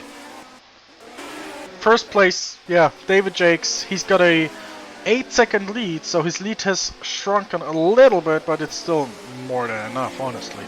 In second place we have Mr. Austin Johnston driving in March, followed by another March driven by Jason Whited. Timo Vermeers seems to be about to overtake Mick Chapman. Timo, who had been having a very quiet race there because he was basically in no man's land, and probably that's the most comfortable position here, but now he has been able to catch up with Mick Chapman. That is true. And well, we'll see if that Ferrari is going to make good his horsepower advantage. Yeah, and then again, you know, you have to see Timo is in a very comfortable 13th place. He does not really have much. Well, he's got a 46-second lead over Dave Miller, who is right behind him, basically. So. Whoa, and John Team just overtook Brian Janik. He finally made it stick. He has been going round the inside. Wow. Here, oh my goodness. All this action in the track, if you blink an eye, you lose it. Just gonna. And Ray Radal, well, he's just been pulling away constantly. 5.5 seconds in front of David Yunt. No questions asked. Ray had enough of that battle, so he just said, bye-bye, I'll see you at the finish. And now Brian Janik has to defend his position against Michal Janak, who is last in this group and certainly not happy with that. Indeed. And Jonathan, well, he's just trying to catch up with them. Oh, look at them all going sideways. Ray Radal has spun! Ray Radal has spun in Moss! And that is, well, I mean, okay, he didn't quite lose much. Mick Chapman, meanwhile, on the back. Oh my goodness, there's really so much action you can't follow up with it. Yeah, it's a bit of a pity because we have missed all of them, all the. Basically, yes. When switching from one to the other, we missed the other. Okay. Okay, what happened basically now? Just to recap it. Ray Radal has spun between turn 5 and Moss, losing about only 2 seconds, so basically he must have had just a, 360. Nothing bad. And watching him drive, well, he's got his balance back, so that's no problem. Team of And your Immersion. team, after all these laps, is back to where he started before his spin. He's putting pressure on David John. Oh wait, what's that? That's Ray in the wall! Ray Renault is in the wall and he's... Yeah, the group is passing him now. He's basically lost all the ground he made up. Oh no, just find the right gear and put it down to the floor again. And just let's hope that his car is not much damaged, but... The best case scenario will be that he just tapped the fence a little. And nothing bad. Then the worst case scenario would be him having to retire. Yep. But it doesn't look like it is that bad, so... just go back to David Yond, who is actually as an... You describe David Yond as we see a Ferrari that is Michael Janek taking... taking a look at Brian Janik. You said David Yond is a he's driving casually just and taking on speed as the race goes on. I think he might be he's the driver I think who has gained the most places in the race so far. 11 places. He started in 17th. He's currently in 6th place. That is incredible. Yeah, he is. He's absolutely like a diesel engine. He is constant. Always running there. And well... This is close! Breaking point in Oh, no! Keep it, oh, keep all 4 wheels on the track, man. He was overtaken by Michel Janak, but thanks God nothing worse happened. Yeah, just, can we just take a quickly just look back to Yves Placé versus Juha Boss. Battle for 4th place. Yves Placé is going to the inside! And he's trying to outbrake. He actually made it stick, and Juha actually also gave him room. So Yves Placé is now back into 4th place. If there's a guy that is patient in the field, that's Yves, I can tell you. Yeah. That was the exact right timing to switch over to them. You can just go back and see. Yeah, because John Team is still right behind David John, though I must tell you, there are 2 guys who are, I think, the less moved or the less disturbed by pressure from someone driving behind him in this league. One of them is David John and the other is Jakob Fredriksson. Yes. That's also ice cold, man, I can tell you. He's absolutely unfazed by the pressure. Oh my goodness. Oh, did Michael Janek just hit the grass there a little bit? That might have been it. But yeah, now we have still... Also, there's actually one thing you have to consider. Exhaustion. We are 43 laps into this 42 laps into this 80 laps race. This track is tight, it is demanding, you have barely... Like, the only place where you can somewhat relax as John Team is being attacked by Michael Janek, but not quite. The only place where you could theoretically try to relax a little bit is the straight we just went through. The rest you have to concentrate. This is exhausting. You can imagine that drivers are starting to lose their concentration. That, as you see, gradually you could see that if you don't count in the first lap shunt between all the drivers in the midfield, mistakes have gradually increased as the race goes on. And that is a natural thing to watch during a race, normally. Especially in those old cars.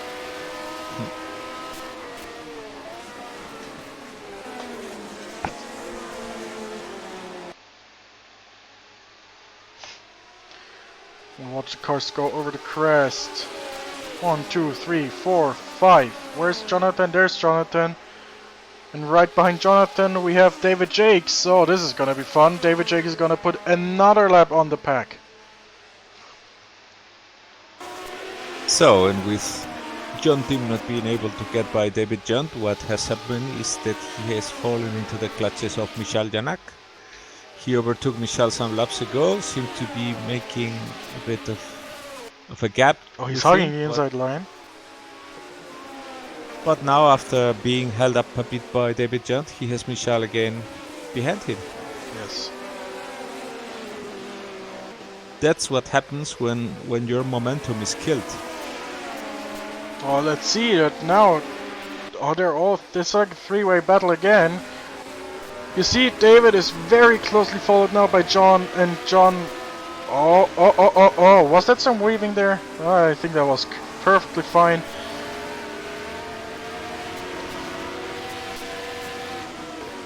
Oh, John. Someone should tell John not to rev the engine that high. He was just banging it on the top of the rev range there. Yeah, I've seen him. You know, imagine like to 1100. Yes. Quite a lot. Thinking about, I think, you know, thinking about Richard's engine just blowing up. I'm pretty sure John does not know that Richard's engine blew up. But if anyone could ever tell him that, you know, Richard's engine blew up, but pretty sure he would be taking a little bit more care of his engine there. Let's hope he doesn't find out the better way. Yeah. Oh. And we see Ray Riddell on the back, who has already been able to catch up with Brian Janik. Oh, and John spins again! Oh, John! Oh my goodness, that was close! Did he hit the wall there? I'm pretty sure. The wall, yeah, but it was pure luck that nobody collected him. That was pure luck, and maybe also some good reflexes there at play. And now there's Jonathan. And Jonathan Ashercliffe is now in front of...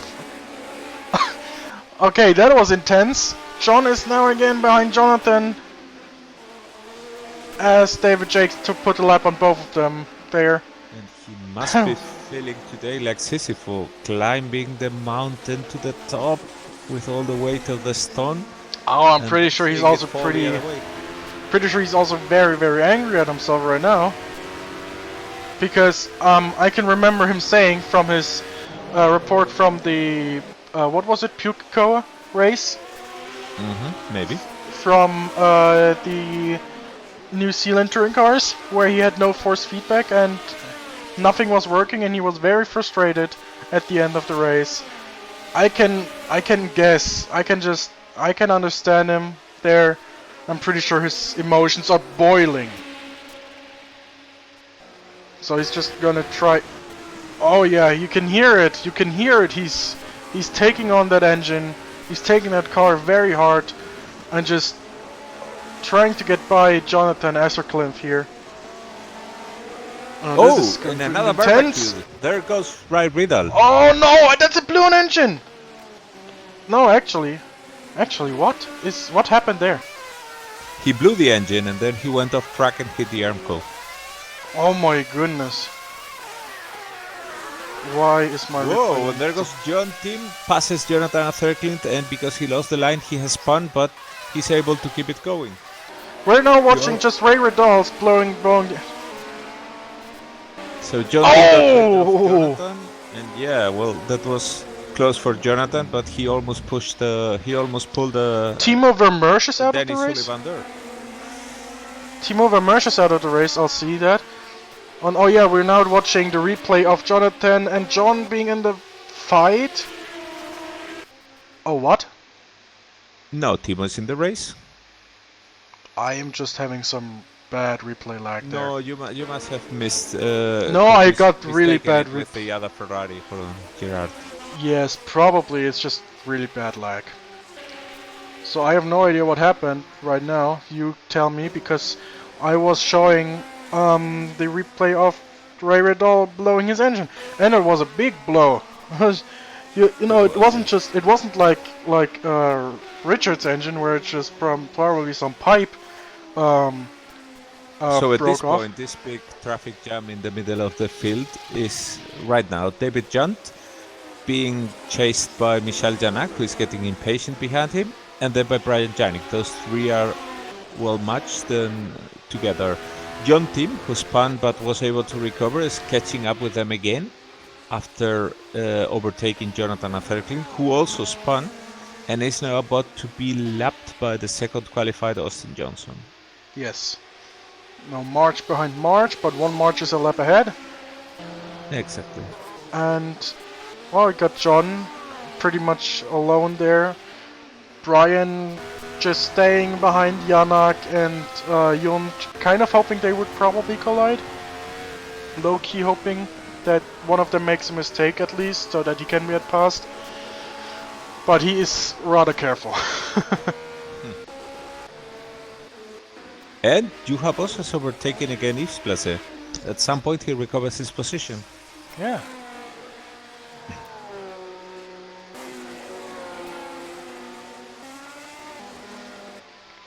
Just need to check real quick if there's anything else going on. Well, we still got the fight for last place, or last place fight going on between Jason Whited and Mark Craggs, but it's not as close as we would kind of like it to be. However, just take a look back. Michael Janak against David Jund. Oh.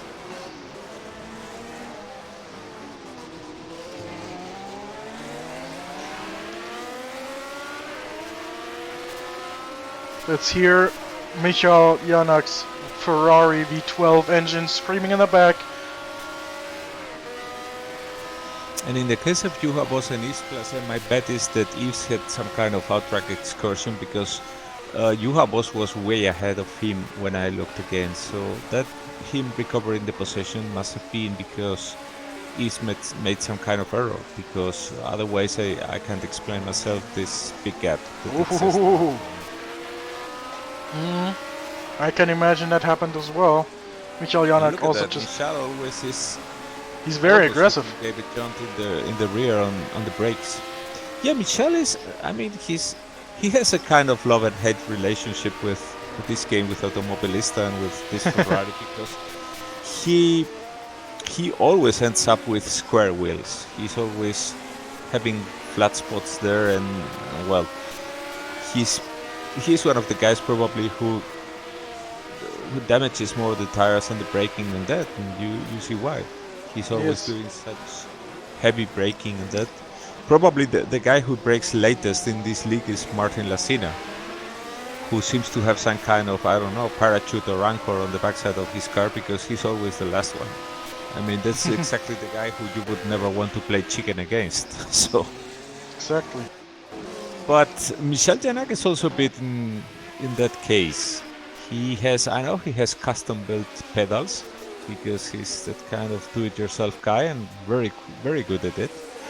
And probably he has a quite different feel there, and not always gets the feeling that he wants. And well, he voices it many times when he is not happy with the way his car brakes. Yes, I'm pretty sure. No, I mean, if you have your do-it-yourself set, I can imagine because there's this difference, of course, between spring-loaded pedals and load cells. And if he has load cells, well, they're dependent on the pressure you put on them. I would say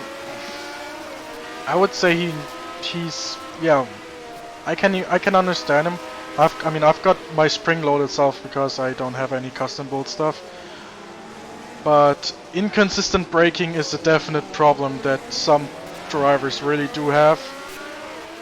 And it's not something that makes us very happy, I can tell you that.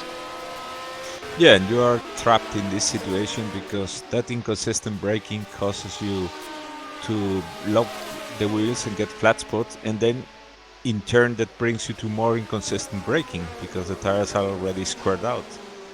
You may kind of just want to have a look behind Brian Janik real quick. That's just, there might be a BRM coming up. Just Brian, he's seeing that white car in his mirror, and you saw him getting a little bit nervous there. Oh, Brian, are you? Oh, he's staying to the inside there. Yeah, he's obviously. Oh! He doesn't want to lose track of the cars in front. But now he lets him by. David and we just had... His chance now is to get close to David Jacks, catch up with those both, and hope that when David overtakes them, they get that little slowdown that helps him overtake them. We had just had fastest lap of the race. Not by David Jakes, no, but by Thiago Canola in the Surtees. 116.263. We're getting closer to the 115s, but not quite yet. Maybe if one of the top drivers gets a clean track in front of them, we might get to see a 115. But I wouldn't put any money on it.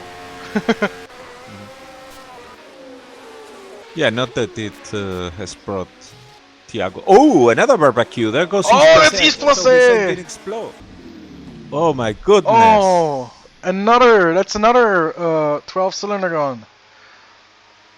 Kinda looks to me like the 12-cylinder cars burn very nicely. You can just have a barbecue on them. Yep. But I mean I think that's just, as Michael Janak now lets David Jakes by very cleanly. I think that just proves our theory that there's gonna be some blown engines. Simply because you rev them so high on this track because of the corners and everything. You have your And gearing also set up. probably because of the slipstream. That as well. There's so much slipstream here that anybody who has not chosen correctly the gear ratios or find himself in a position he didn't expect to be, and therefore is behind another car, well, he's lap after lap going into a rub limiter, and that's very damaging. Oh, Michael just missed the gear there. That was painful. That was painful to hear. And now we have, however, and because of that, David Junt and David Jakes are of course pulling away, and Jakes is not quite getting past Junt just yet. Well, David's obviously going to make it where it hurts. Yeah, they're pretty sure they're also under communication, so they're just there. You go. Here, and that's it. Yeah, you can just bet they had a little, I'm gonna let you bite there, just go to the right, 10-4 and all that stuff. So, that was very clean, and Janak's now right again behind David Junt. I think Brian's plan didn't quite work out as intended. However, he didn't. Interesting thing, after all this retirements battle and all that, we don't have a single reaction on the forum. No, oh my goodness, is that Jake spinning right now? Where's Jakes? Where's David Jakes? Oh, you're kidding me. David Jakes, he's either lagging out hard or he's got a disconnect. Because we have Austin Johnson in the lead. And no, wait. What happened here? Yeah, his car is in the pits. David Jakes and Thiago Canola had disconnects at the exact same time. Whoa. Because Thiago's car was suddenly gone as well. I was just checking because the two cars were suddenly just gone. So that is what do you want to call that? Voodoo. Yeah. That is some serious stuff there. Two drivers from two completely different countries just having a complete disconnect there. Well, that is very unfortunate, of course. So back to David Junt and Michal Janak and Brian Janik. That's the biggest battle in the race as of now. Exactly. We're watching And Michael Janak climbing the mountain again to catch up with them. Oh yeah. Well, however, he's 3 seconds behind, but he's in the points. John team is in the points. Janak is looking. Oh, I mean, is he here? I think he's just staying behind. I would, Oh no, he just. That's the inconsistent braking. You just saw that. You just saw that. He just locked up his front tires completely and just slid a little bit. But yeah, let me just check real quick. If I'm not wrong, Austin Johnson now has a 1-minute lead over Juha Boss. Is that right? Yeah. 57 and a half seconds.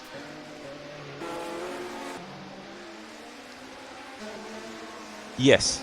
if I'm not Yes, wrong, that's it. wait a second. That's Third is now David John. that might mean that it might actually be possible that Austin Johnson is going to put a lap on Juha Boss. If Yeah, po- maybe. Not maybe. the first time we've seen such things happen. But Yeah.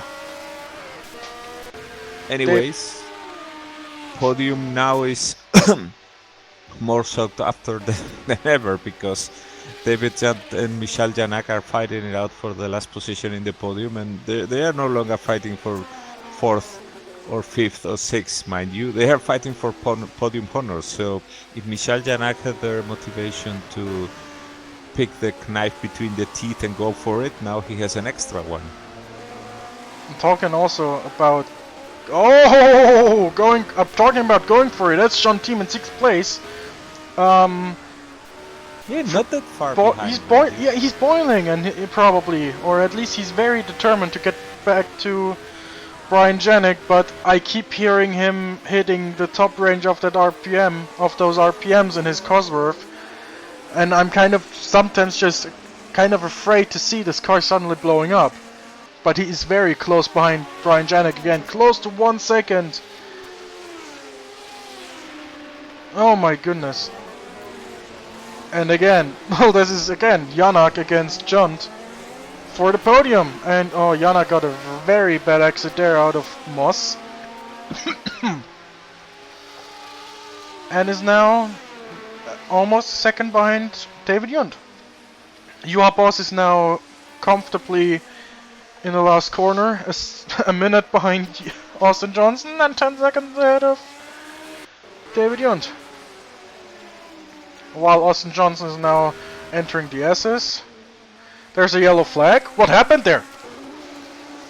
Wait a second. Brian Janik has spun in the S's. Just look at that. Oh.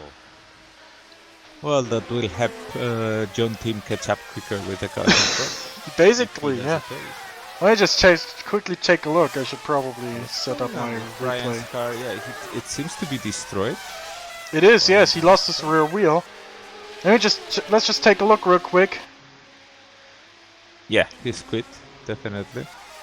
Yeah. Oh, he just lost it on the S's. Oh no, and he also overcorrected. So, oh. Well, this is one of those things that make you really angry, because if you suffer such a fate in the first or second lap, well, that was it. But when that's after all the effort that you have put here, it leaves you so disappointed. Yes, indeed. Yeah.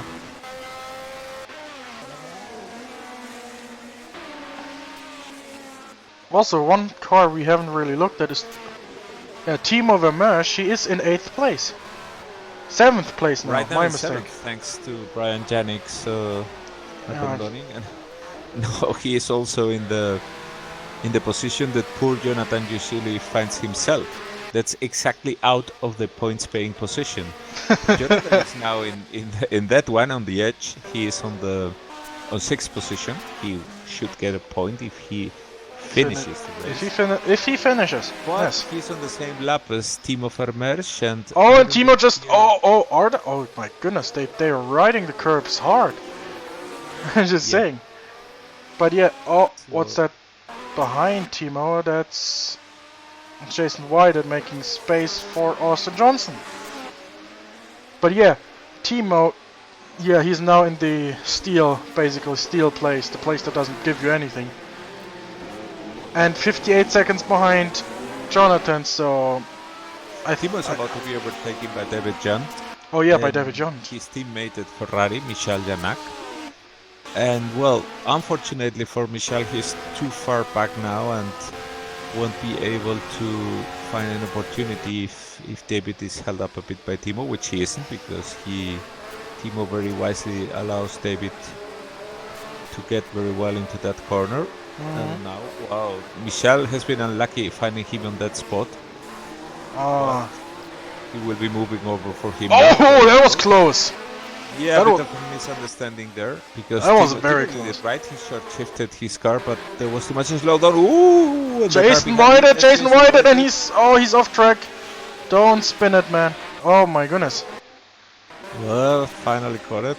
Oh, and there's Jonathan right behind Jason, coming over the crest. That could have been ended. That could have ended very badly. That could have ended very badly, but no, fortunately it didn't. Juha Boss is now second qualified and has come up to the battle between Mark Rax and Dave Miller. And should be passing them hopefully soon. Yes. Let's see. They're still in a fight with each other, aren't they? Yeah, they are. They are. They've been doing about 60 laps already. Yes. So Juha needs to be careful. Yep.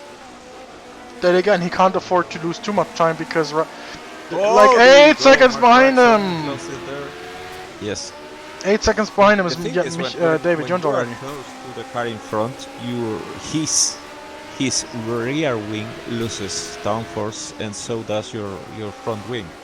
Mhm. So it's dangerous because something that didn't make your car spin in the previous lap will do now. So Okay, now we got. Yes, Mark lets Juha by. That is no problem at all, but Juha lost a lot of time there. About 1 second.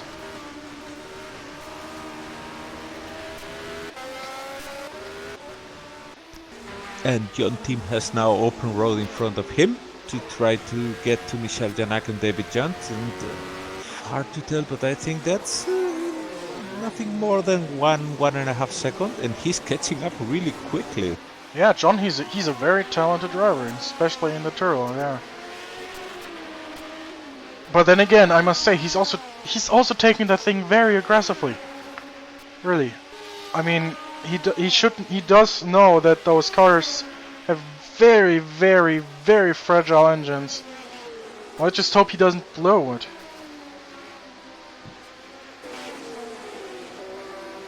And he's 2 seconds behind Michael Janak, going into the 61st lap of 80. No, actually 62nd lap. So it's 18 laps to go. Yes. Incredible. And only 19 laps to go. This has been the true carnage. Let's just see. Okay, we have currently look at, okay, our standings. We have it on the left of the screen, popping up any second now. Our standings in the lead, of course, we have Austin Johnson with a comfortable 1 minute lead over Juha Boss. Third is David Jont on the podium at the moment. Michael Janak is fourth, and well, we have only 10 cars running. We have 18 cars who are out of this Formula 1 race, and that is, you know, kind of not quite what we expected, but what we were counting with in our pre-race questions, right? There's gonna be some attrition, some blown engines, and some mistakes by exhaustion. John Team taking the car again sideways out of the last corner. Yeah, that T-Relay is doing it by itself.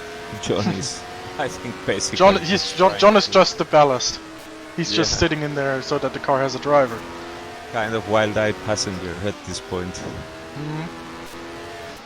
But then again, he's also very fast catching up. Look at that. He's so fast catching up with the two in front of him.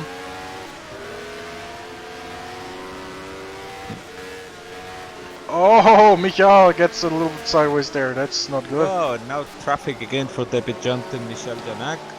And John is right behind them. When John Team arrives. So he's right behind them. Let's watch this. If John gets the third spin of the evening, I don't know what he will be doing. Well, I mean, third time's the charm. Doesn't quite count in this one, but let's just see. He's in the slipstream. He's going on the inside of Michael Janak and braking later than the. Oh, Michael is very wide. Oh, he almost catch. Oh, he just locked up the front wheel there to catch it there. He went wide because he conceded the position. And I mean, Michel is a guy you know you can trust there, even if you're making a bit of a risky maneuver. If it's clean enough, It's not the guy who will slam the door on you or make something stupid. Yes, He but just Mikula let almost off spun line. there, but he had to lock this front wheel to get the car around again. So that was indeed exciting. In the course of one lap, we saw all For that. the third time, John Tim finds himself behind David John. And like I told you, that's the guy who doesn't bow to pressure. He's going to see John Tim for the third time behind him, and he is not now they're even in going to traffic as raise an well. eyebrow. Now they're in traffic as well. So let's just see how it goes. Oh, David John has already survived 3 times to him, so 2 times to him, so this will be the third. Let's see now if he can overtake Dave Miller. There goes. Oh my God. John Tim's not going to be that lucky. no, Dave Miller is now in front of him in the One more Frank tight Williams section. car. This tight section is not going to be easy for John. No. That's going to give a bit of relief to David John. Oh!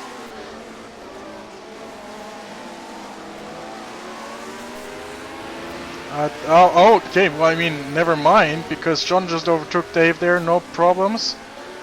No problems for John there on the start-finish straight. Now he's behind David Yund again. They're ready for war. Yeah, the speed with which he catches up is really amazing, but then he gets stuck behind David. David knows how to make a car wide, and if you give him a narrow track like this, Oh, that's even better he for him. can play with John Tim's patience until he's absolutely destroyed. Well, let's just see how this goes. Oh, John, he's on the grass. Okay, there you go. Okay, I'm not willing to incur into the classic broadcasters damnation, or jinx, but if you watch David Jones, he hasn't made a single mistake all the time we have been watching him. Not a single one. Not a single wheel out of in the grass. Not, I don't know. He's just... John Tim is quicker at this point. He has a better car than that, but he's constantly hitting a wall there when you have David in front of you. Look at that. He was right behind. Oh, I'm sorry, Mike. For some reason, I am frozen. I am having some technical difficulty right now. I apologize.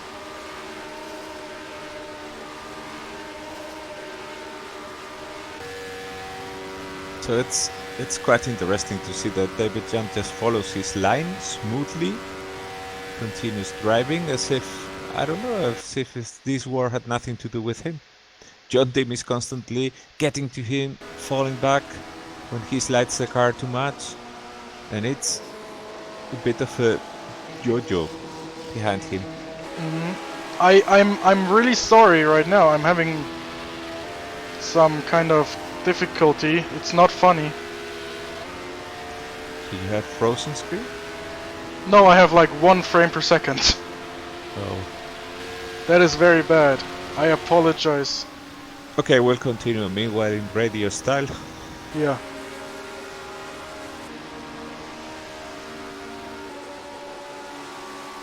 So, John Tim is again behind David John.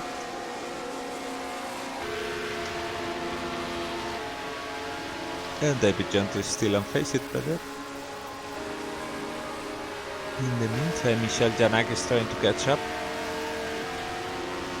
And when he arrives to John Tim, which he is doing, things will...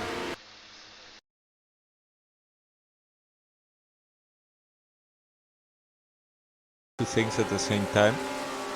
3 things actually, if you count that wild too. Yes.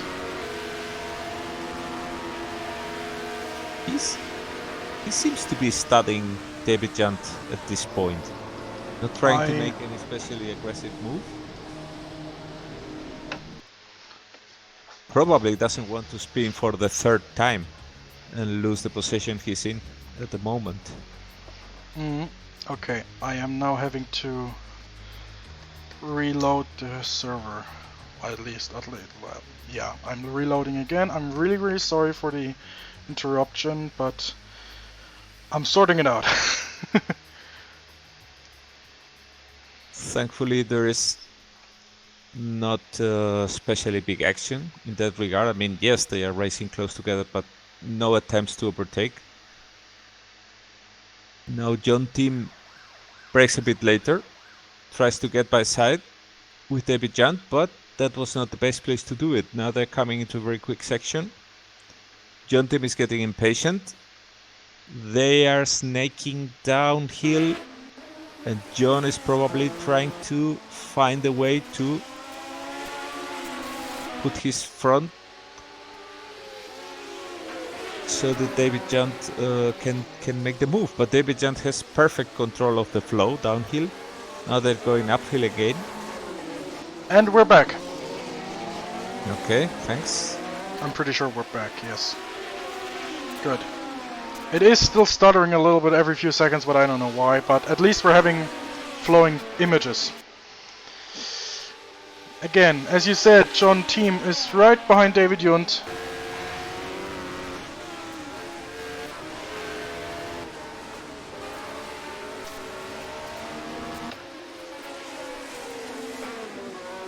This track is so quick.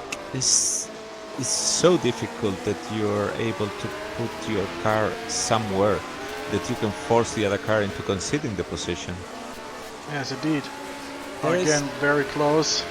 Yeah, with such a narrow track and the corners being so quick, there's basically just one line through them.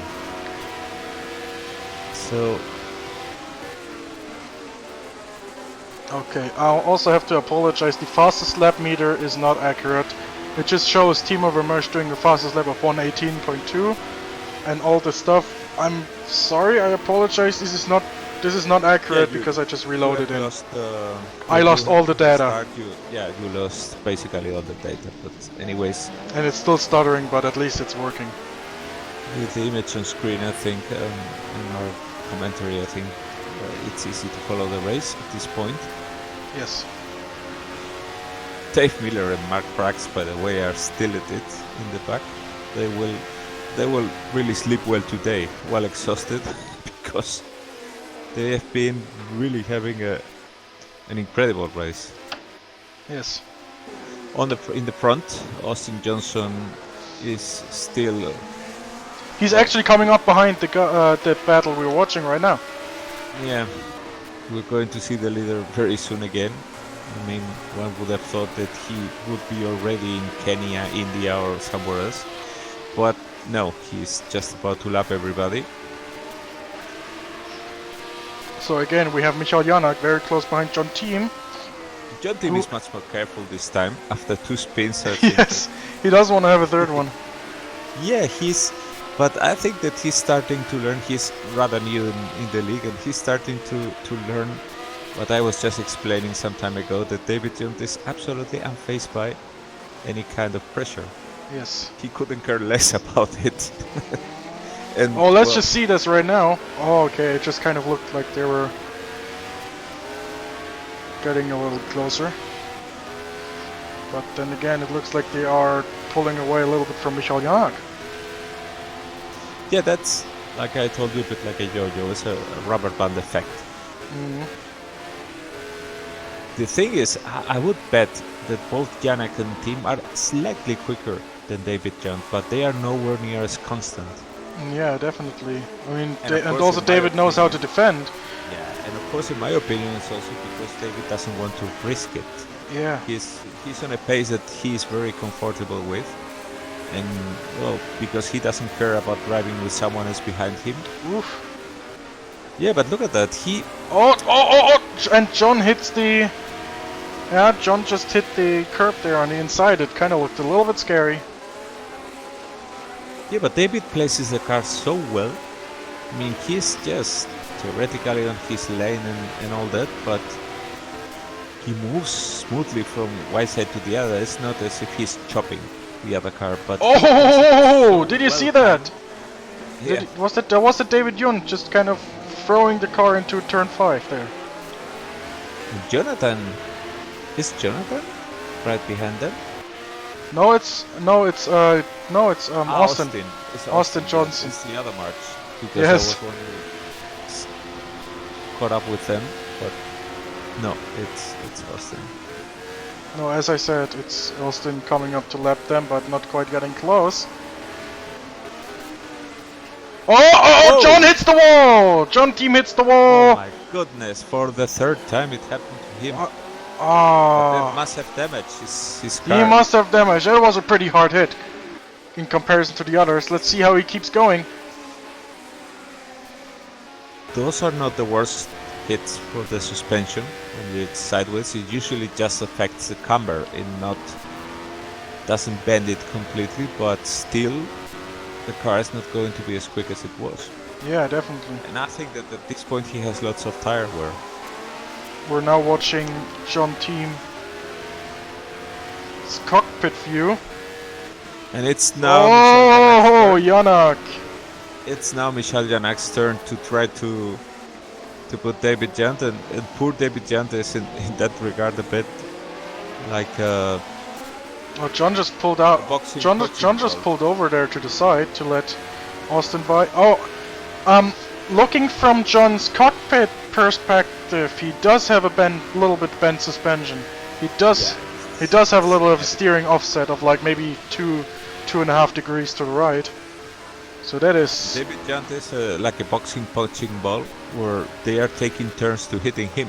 Timo Vermeersch is out of the race. It just showed me. Oh no! No, that is.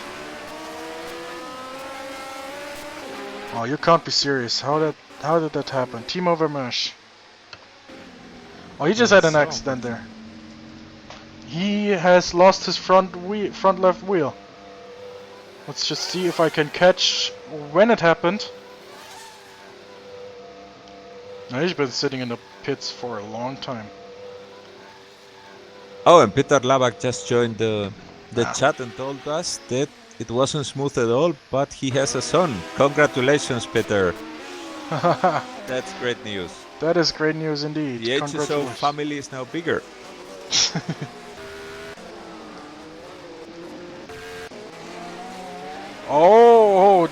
No, that was Austin actually going very sideways there.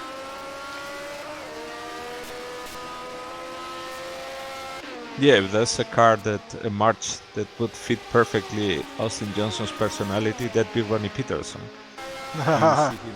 You see him drive the car and it's like seeing Ronnie back at it. Let's just watch Austin Johnson for a while, because he is... Yeah, you could just... So, John Tim seems to have abandoned, finally. Mm, Yeah, the car was probably too dangerous to drive, and that's a pity because he has given us some really he has nice given us driving. a amazing piece of driving there. What is that? That was some sideways action there from Austin Johnson. But yeah, John, that was unfortunate for him, but I think that hit in the wall, that just gave it the rest. And Michel Janak is again behind David Junt. Oh, and David is going wide.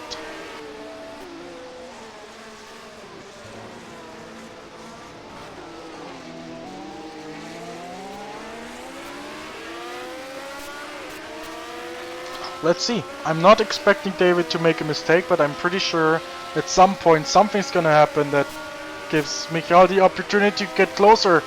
For example, slipstream on the back straight. Not quite. David has the inside line covered there.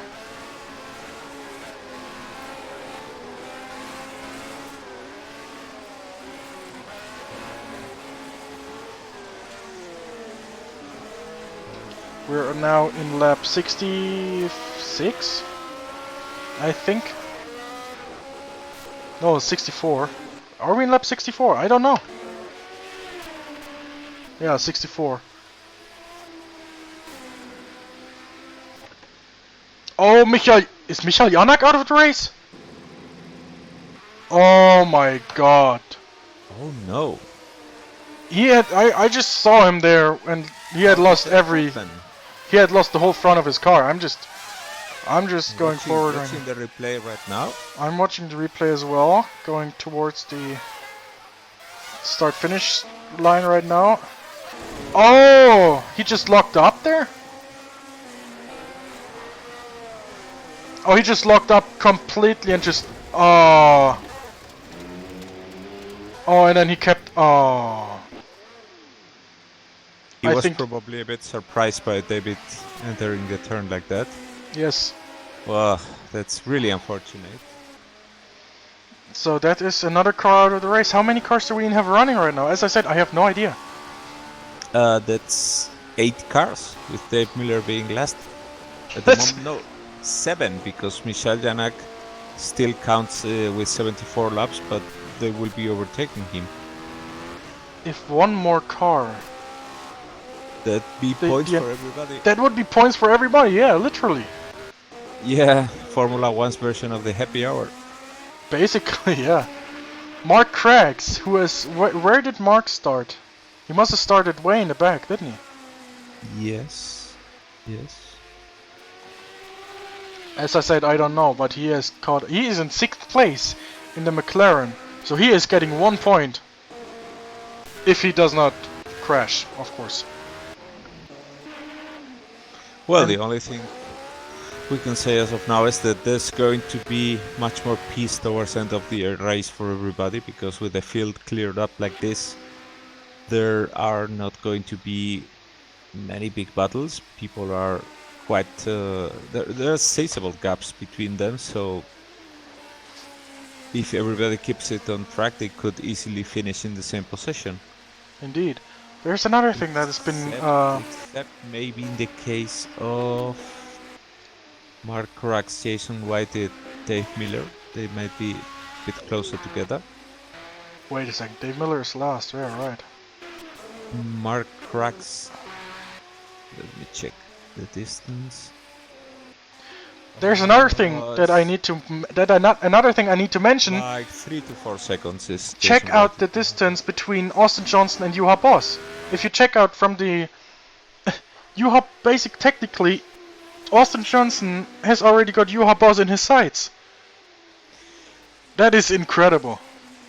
I can barely believe that.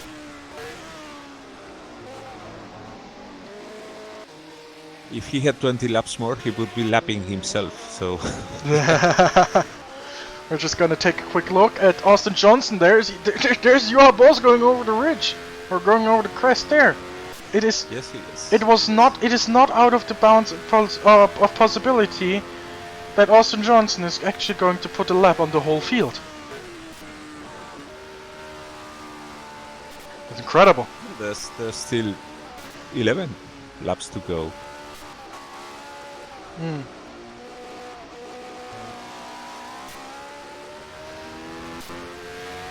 Oh yeah, right. I can't even see the lap counter.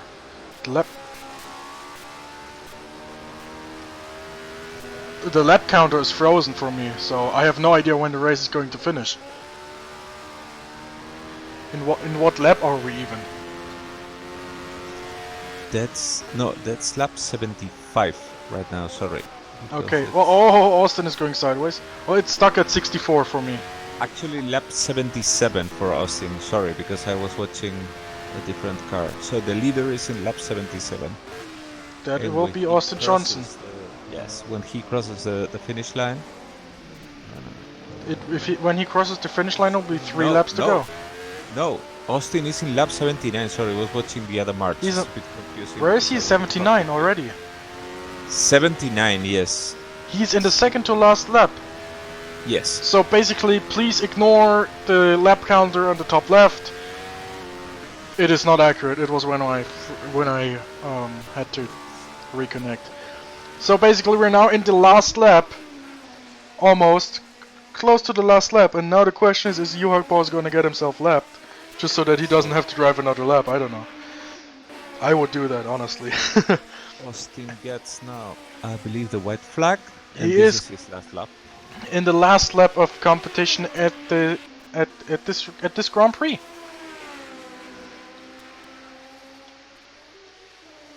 Oh, he's still push. Austin is pushing it. He's pushing it. Fun. He's yeah. Basically having fun with it. Oh yeah. I see. Oh my goodness! Don't overplay it. Is he going sideways like that on purpose, huh?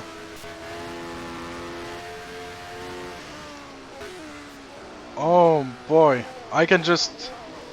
Imagine the frustration if he sets it in the wall now. That would be a whole nother level of angry, I think. Well, we can let the viewers enjoy it the whole end lap because there are no other battles, and watching Austin, even if he's alone, is certainly a spectacle. Well, there's Juha right in front of him, but Juha is not gonna get himself lapped. Anyway, we're now going to the S's for the last time in this at race speed, at least for Austin Johnson. Now that you mention it, that's probably the reason why Austin was pushing it, because he wanted to lap the second. And Austin Johnson has won the Canadian Grand Prix. An amazing win by Austin Johnson in the March. Well, I mean, as I said, did he win it? Yes. As I said, I have no idea. It still says, oh, anyway. Austin Johnson has won the race. Race winner, Austin Johnson. We're now just going to watch Juha Boss complete his last lap of the race. It's going into turn 5. David Johnson will be 3rd. Jonathan Thirklins 4th. Incredible. Jason White 6th. Mark Cracks 5th, Jason White at 6th, last paint scoring position, and Dave Miller, that's really unlucky for him, because he will be the only finisher that won't be scoring points. Even so, it's always a merit to have been able to bring the car home in this terribly attrition race. And now Juha Boss. Yeah, Juha Boss is now bringing it home. Second place finisher, Juha Boss in the Factory Lotus, number 2. And okay, we have Austin Johnson now on the front straight, doing his well-deserved... Well, I don't know if he's trying to do donuts or not, but he's definitely just burning the tires.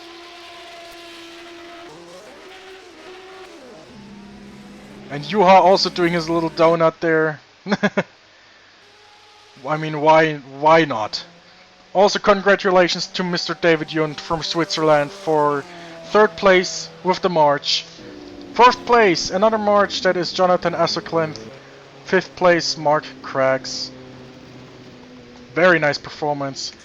Last points paying position, Jason Whited, and 7th was Dave Miller. And one good thing you can say about this race, even if only 7 cars finished, is that everybody here really deserved and fought incredibly for his position in this race. I mean, it's not as if any of these guys had been cruising around and they just inherited the position. No, everybody here, we've been watching it in the broadcast. Everybody had to fight really hard for those positions. Besides keeping the car on track and making it to the end, they all had to really sweat it, which is always great. I think Michael Janak is not very impressed by the race itself. I don't want to read out what he wrote, but ow. Anyway, yeah, again, huge apologies for having basically had those kind of technical problems that in the end screwed up the whole overlay, and I didn't even know which lap we were on until the very end. So we have now Austin Johnson as the winner of this race, and both championship contenders are out of the race. So, as I said, coming up, we have the United States Grand Prix in 2 weeks. Is it in 2 weeks? It is in 2 weeks. The championship decider at Watkins Glen. I'm very excited to watch, or to race even there. So, you know, just be excited as well, because this is where the title is going to be decided. Jonathan, hello, welcome. Congrats for your 4th place, mate. You really deserve it after so much effort. Thank you very much. But I was really close to losing that. I lost it completely in the left-hander before Moss. Oh my god. Yeah, I mean, that was really intense. I mean, we just had 7 cars finishing, and did you expect that kind of attrition at this race? Sort of, because there's not much room once you actually leave the tarmac, so and usually because of the way the track is, you really need to attack, so once you go off you're carrying quite a lot of speed, so Yeah, true. And also, I must say, yeah, incredible. Looking forward to Watkins Glen. well, now that I actually got some points for the first time this season, actually finished the race in, I don't know, 4 rounds or something, I'm definitely looking forward to it. Yeah. Well, can just say it's incredible. This is a. Have you ever feared that your engine was gonna blow up or something like that? That would just completely screw your race up in the last round, in the last lap. Were you ever concerned in the race about your engine expiring, maybe? Not true. No, actually, I mean, I saw 1 or 2 at the side of the road with engine troubles, but somehow I've managed to avoid any of that, so far this season, I should say. Still 1 round to go, but so far so good. Indeed. So, I think that is it. I'm not sure if there's anyone else who would like to say a word about the race. Not quite sure. Maybe we could It ask was the maybe we could ask really the second spectacular place. race. Maybe we could ask second place Juha Boss, but